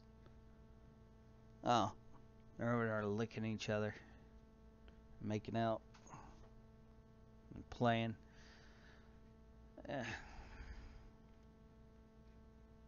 Yeah, same thing with us, HP maintenance. We ain't nobody got time for that.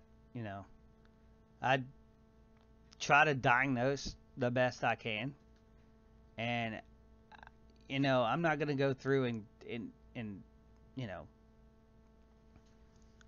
go through every diagnostic step to diagnose a unit when it's 30 years old. You know, it's got a leak.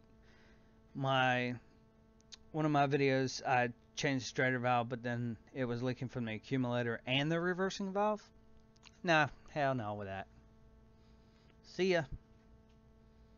Not gonna pull out the torch for that. Nope. AC calls average a day. Uh, I'm gonna say about 3 to 4, and we have 300 and I've already gone over this with some people, um, but I think you just joined in there, Parker.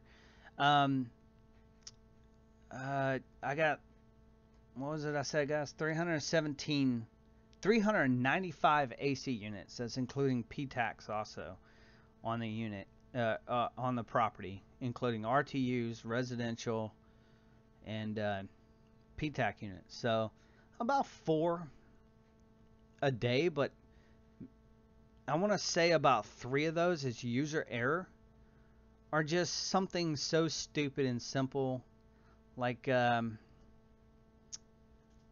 just didn't have it on cool. Uh, you know, it's old folks' home. What do you expect? They don't know how to use a remote, let alone a thermostat that has digital numbers on it. And we use the Honeywell Pro 5000s, by the way, the most simplest remote in the world, I think. And they don't know how to operate it. So, but yeah. Some AC calls are crazy, and that's when they get filmed. It's especially the last one I did. The AC drain was clogged. That that video, man, that I totally just rigged it up with conduit. I honestly did, and uh, get them by through the weekend and through today because I wasn't working today. So I called work today and asked them how's my North 108 working, and they said yeah, like a champ. I'm like, well, I didn't fix it. I need to order a part. Um, so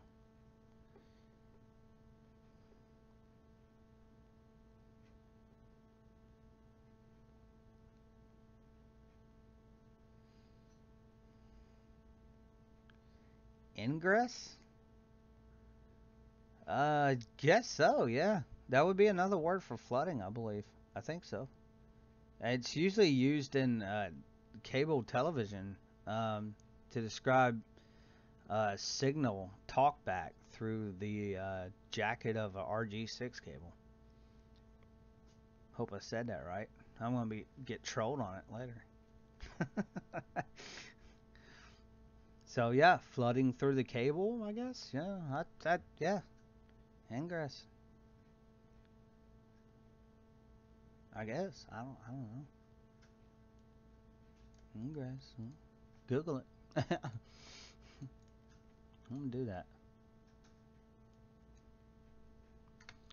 Let's see. Oh fuck. Go. Little fuck. There we go.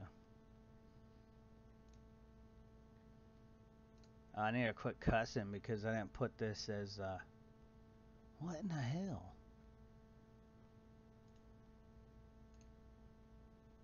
What in the shit is Google doing?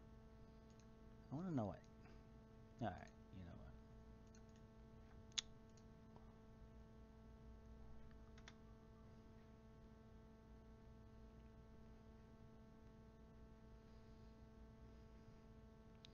An action or fact of going in or entering.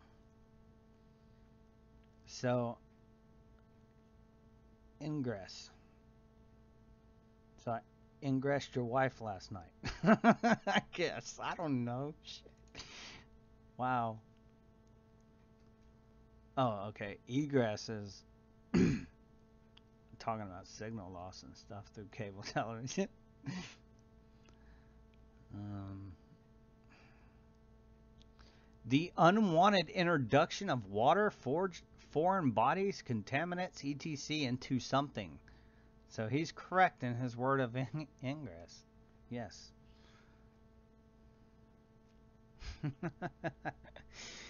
Oh, that's funny. So yeah, what kind of AC units do you hate that are on your building? The Aeons. We just went over this right before you came here.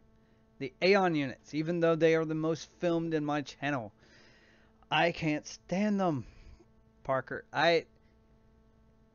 God, they're like a spaceship, man. I hate them. There's always something going wrong with them. There's a little trouble code. Let's see, Friday, me and my other guy, maintenance guy, Terry, we went up there and his blinking a 3 code. This thing is 60-ton unit, RTU unit. I go up there. This thing's blinking a 3 code. We're looking through this freaking 38,000 page manual or whatnot. Finally get to where the code sections are, and it's the damn fan proving switch, which has this little tube that goes into the fan thing, and the pressure from the fan goes through the tube and activates the switch to prove that the fan is actually running. I was like, okay, let's get a gallo gun up here and blow out that tube. We blew out the tube. There's something in it. Put it back there. It still didn't work. So I said, the hell it is. I said, well, just jump off the thing. All it is a damn switch. So we took a piece of thermostat wire that was up there in the cabinet and clipped it off, stripped 2 ends, put it on both sides of the jumper, and bam, away she went. So we need a new pressure switch already for it. And this unit has been up there less than 5 years, maybe less than 4. And it has had 3 ECM condenser fan motors changed on it, a pressure switch, the other pressure switch, cabinet proving switch, I guess is what it's called. And okay, so I said compressor, 3 condenser ECM motors, and a pressure switch. And now we need another one. And it's been less than 4 years. Don't understand it. Don't understand it. So, yeah, Aeon units, hate them. Hate them. They're good for YouTube videos, but I don't like them. Yeah, HP, this is pretty cool. I try to do this a couple times a week, I hope, as long as I'm not too worn out from work or whatnot.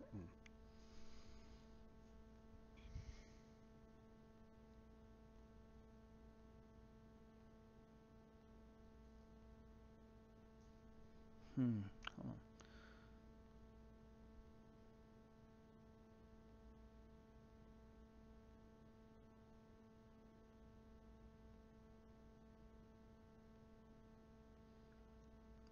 Yeah, but Ness, I like the Aeon units because they give you a schematic that says NO or NC for normally closed or normally open. So I just look on the side of the door and, alright, it's supposed to be normally open. Alright, so it's closed. So unplug it. Leave it unplugged. If it's normally open, I mean, normally open and it's looking for a closed condition, then close it.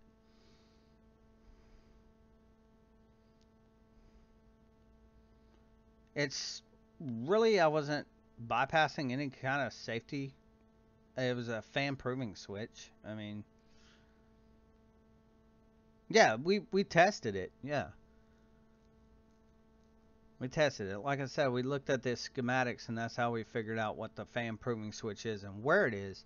And it even tells you the colors of the wires and stuff like that. So it, you know, it's idiot proof once you start looking at the schematics. But there are other things in the Aeon unit, the unloader modules. There's uh, the Aeon units. I need to go over this real quick. Like, everybody's been commenting on this since day one when they put the thing on the roof, and we have 7 on the property, or 8. All of them make the compressor noise. It just goes.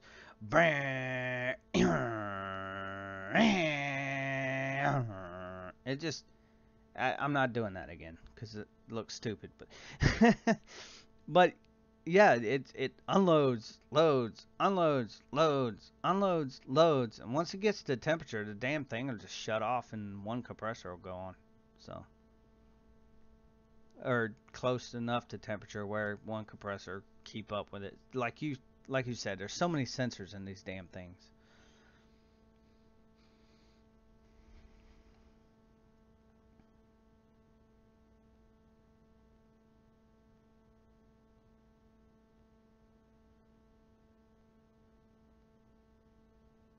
Yeah, me neither. I I just it's almost 10 seconds in between a load and an unload on these things. And I looked at the unloader module on um, the Aeon unit, and it has a little yellow light. Let's see. Um,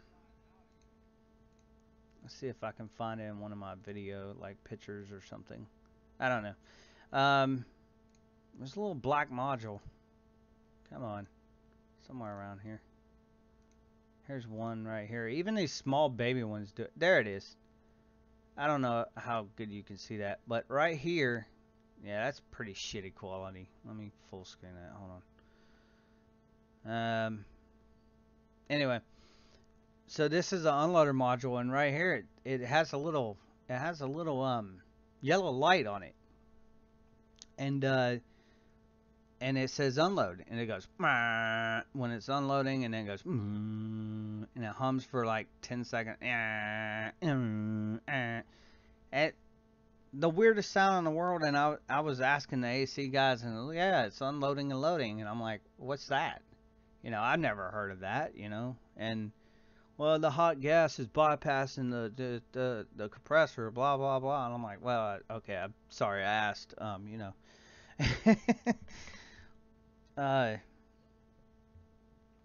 I don't know, man. I This thing clicks, it makes a clicking sound, and then it goes, and then it clicks back and then if there's any problems, we get a little error thing right here on the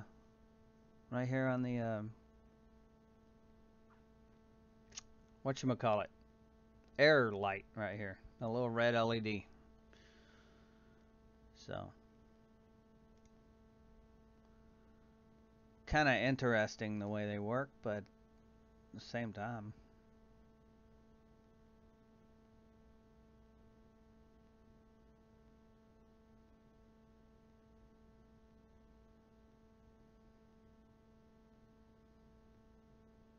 yeah, we have the 60-ton unit that has the 4 compressors, and I noticed that after it gets close, the first compressor, I think what they did was when they replaced that compressor, they replaced it because it was unloading and unloading.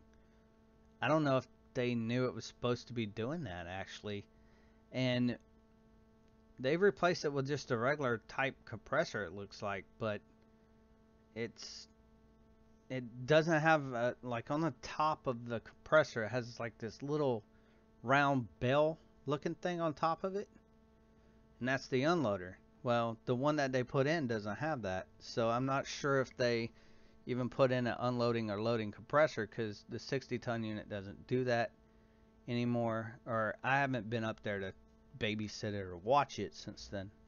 But yeah, the unloading sequence and stuff like that is just um, weird for me. Very weird. First time I've ever seen it. So,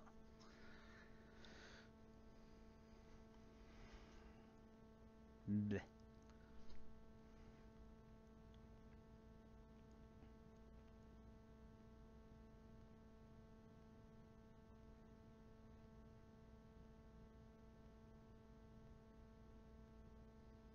Hmm.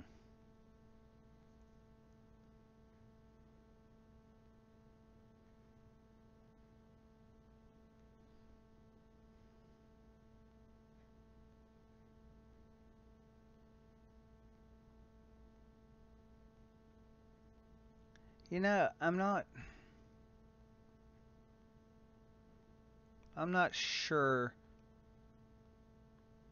which one uh, honestly is supposed to start first. I would assume it's the one on the left, and then the right, then the next one. But because Aeon is very good at labeling their stuff. If you look on my screen here, all these yellow things are stickers, and it tells you contact relay 28 amp transformer, blah blah blah blah blah, and they're labeled. But after a while, those labels are going to disappear. Parker, I have had my job for How long have I been on this property, or how long have I been a maintenance guy? That's the question.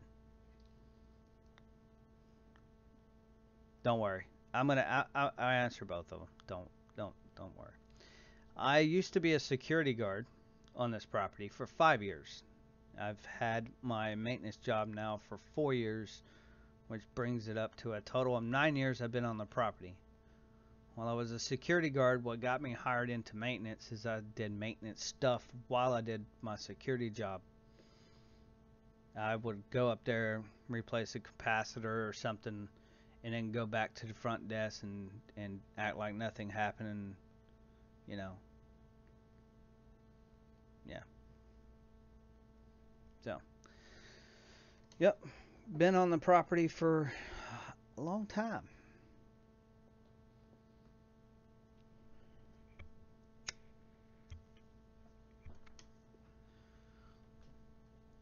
HP maintenance. Do you know if they're Aon, if they're makeup air units or if they're RTU units?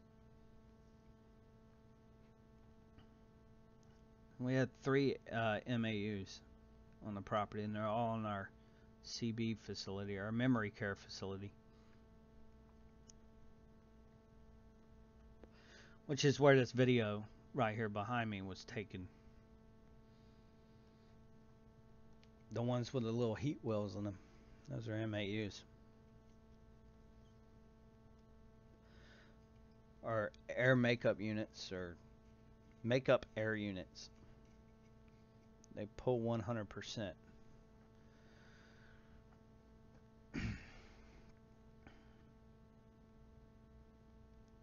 Oh, don't get me wrong, they're awesome to work on because it's a new challenge, you know, it's something that like a spaceship up in these motherfuckers, all these controls, you know. So they're pretty easy to work on. They just have a bunch of computer crap in them that's, you know, didn't have to be there, but oh, RTUs, okay. Yeah, you hear what I'm talking about, probably. Excuse me. The does yours do that humming noise I'm talking about, where it get like going up and down and unloading? Because almost every one of ours does.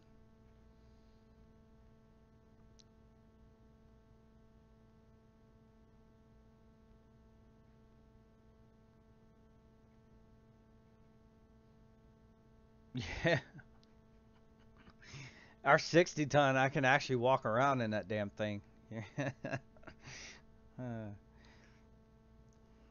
well, the heating section, well, it's kind of too small to get into, and if you did, you'd be cooked there, Chris. But um, the economizer, I guess is what it's called, where the dampers are and all that. You can get into that sucker and in our 60 ton and just walk around. Just be mindful of the return hole in the middle of it that doesn't even freaking use it. Most of the time, the dampers are wide open and it's pulling 100% air anyway. So I don't, you know, it's sucking in love bugs, and if you guys that are not from Florida, man, it yeah, okay, HP. That's what I thought. Yeah, it's freaking annoying because it's just you know, it's bad, just so bad. I can't stand it. You don't know if it's working or if it's broke. But yeah, 100% air um, units like this, and HB can probably say this, and it's 6 ton. It's probably got one, two, three, four filters in it, 4-inch filters, and it's five, and then two pre filters on the outside, maybe, something like that. I don't know. Doing my thinking here. Um, so Yeah, I, just drawing in love bugs and love bugs. Like I was saying earlier, the little black bugs that are stuck together. There's two of them stuck together, and they get sucked up in these units, and then their wings stick to the filters, and then it 2 weeks you'll have like 1,000 of these things that just like clog your filters, and they love white, so they're on a white roof. So I mean, wow, just way to go, Aeon. 100% air, huh? I can understand like maybe one unit that does that to release carbon dioxide buildup from the building, but damn, didn't know we need three of them in a 27 apartment place, but you know.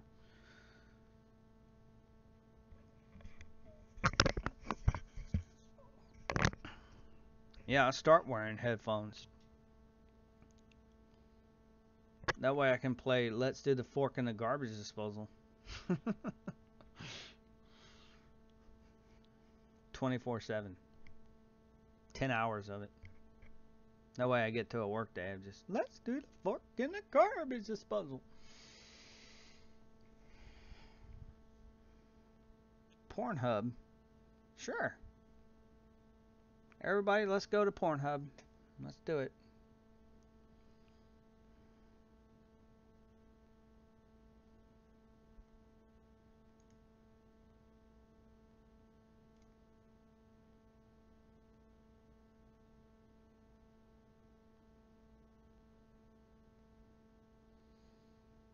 Hmm.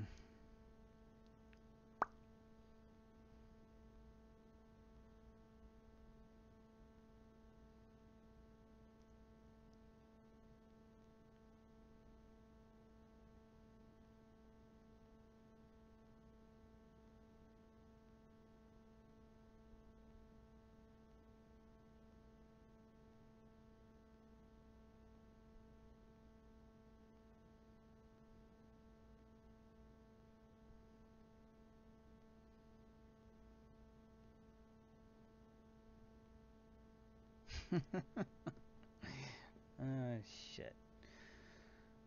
That's funny.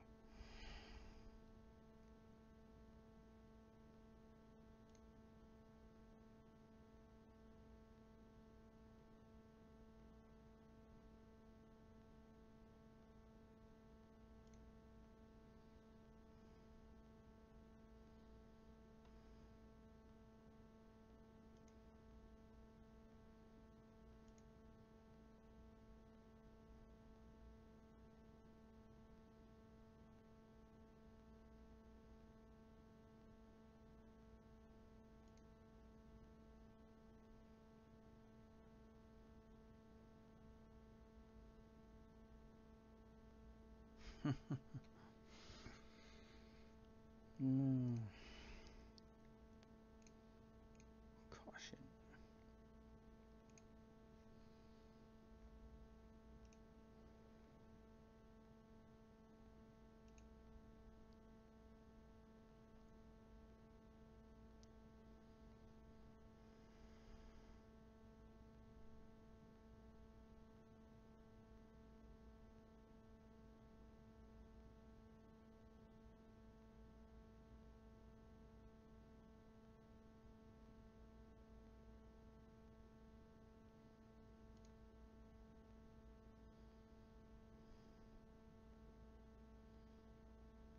Hmm.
I was gonna get off at 1 o'clock in the morning because I gotta go to work tomorrow at 11 o'clock. Haha. uh, but guys that are still in here, I appreciate it.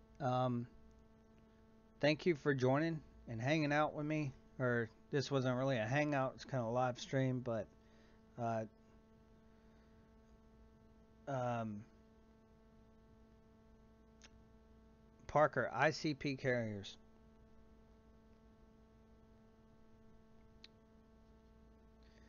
Yeah, I gotta kind of go to bed, but RJ Parker, thanks. Go to bed. Okay, but I was talking. I was residence apartments, all carrier units. Uh, for the most part, we got a couple good men's on the property, but I appreciate everybody hanging out or joining the chat and doing that. I mean, I've been on here for 4 hours, so that's half a day of work talking to you guys and getting to know what y'all do, and y'all got to know what I do. Um, appreciate y'all hanging out. It's been pretty cool. Um, it's been Geoff the Maintenance Man, guys, and thank y'all for subscribing and doing all that and blah blah blah blah blah. So I really appreciate it. Thanks a lot. Um, chat might be open for a little bit after I stop streaming, but I don't know. I will, HP. I'll stay safe, and thanks for uh, thanks for joining, everybody. I appreciate it very, very, very much. Y'all have a great day.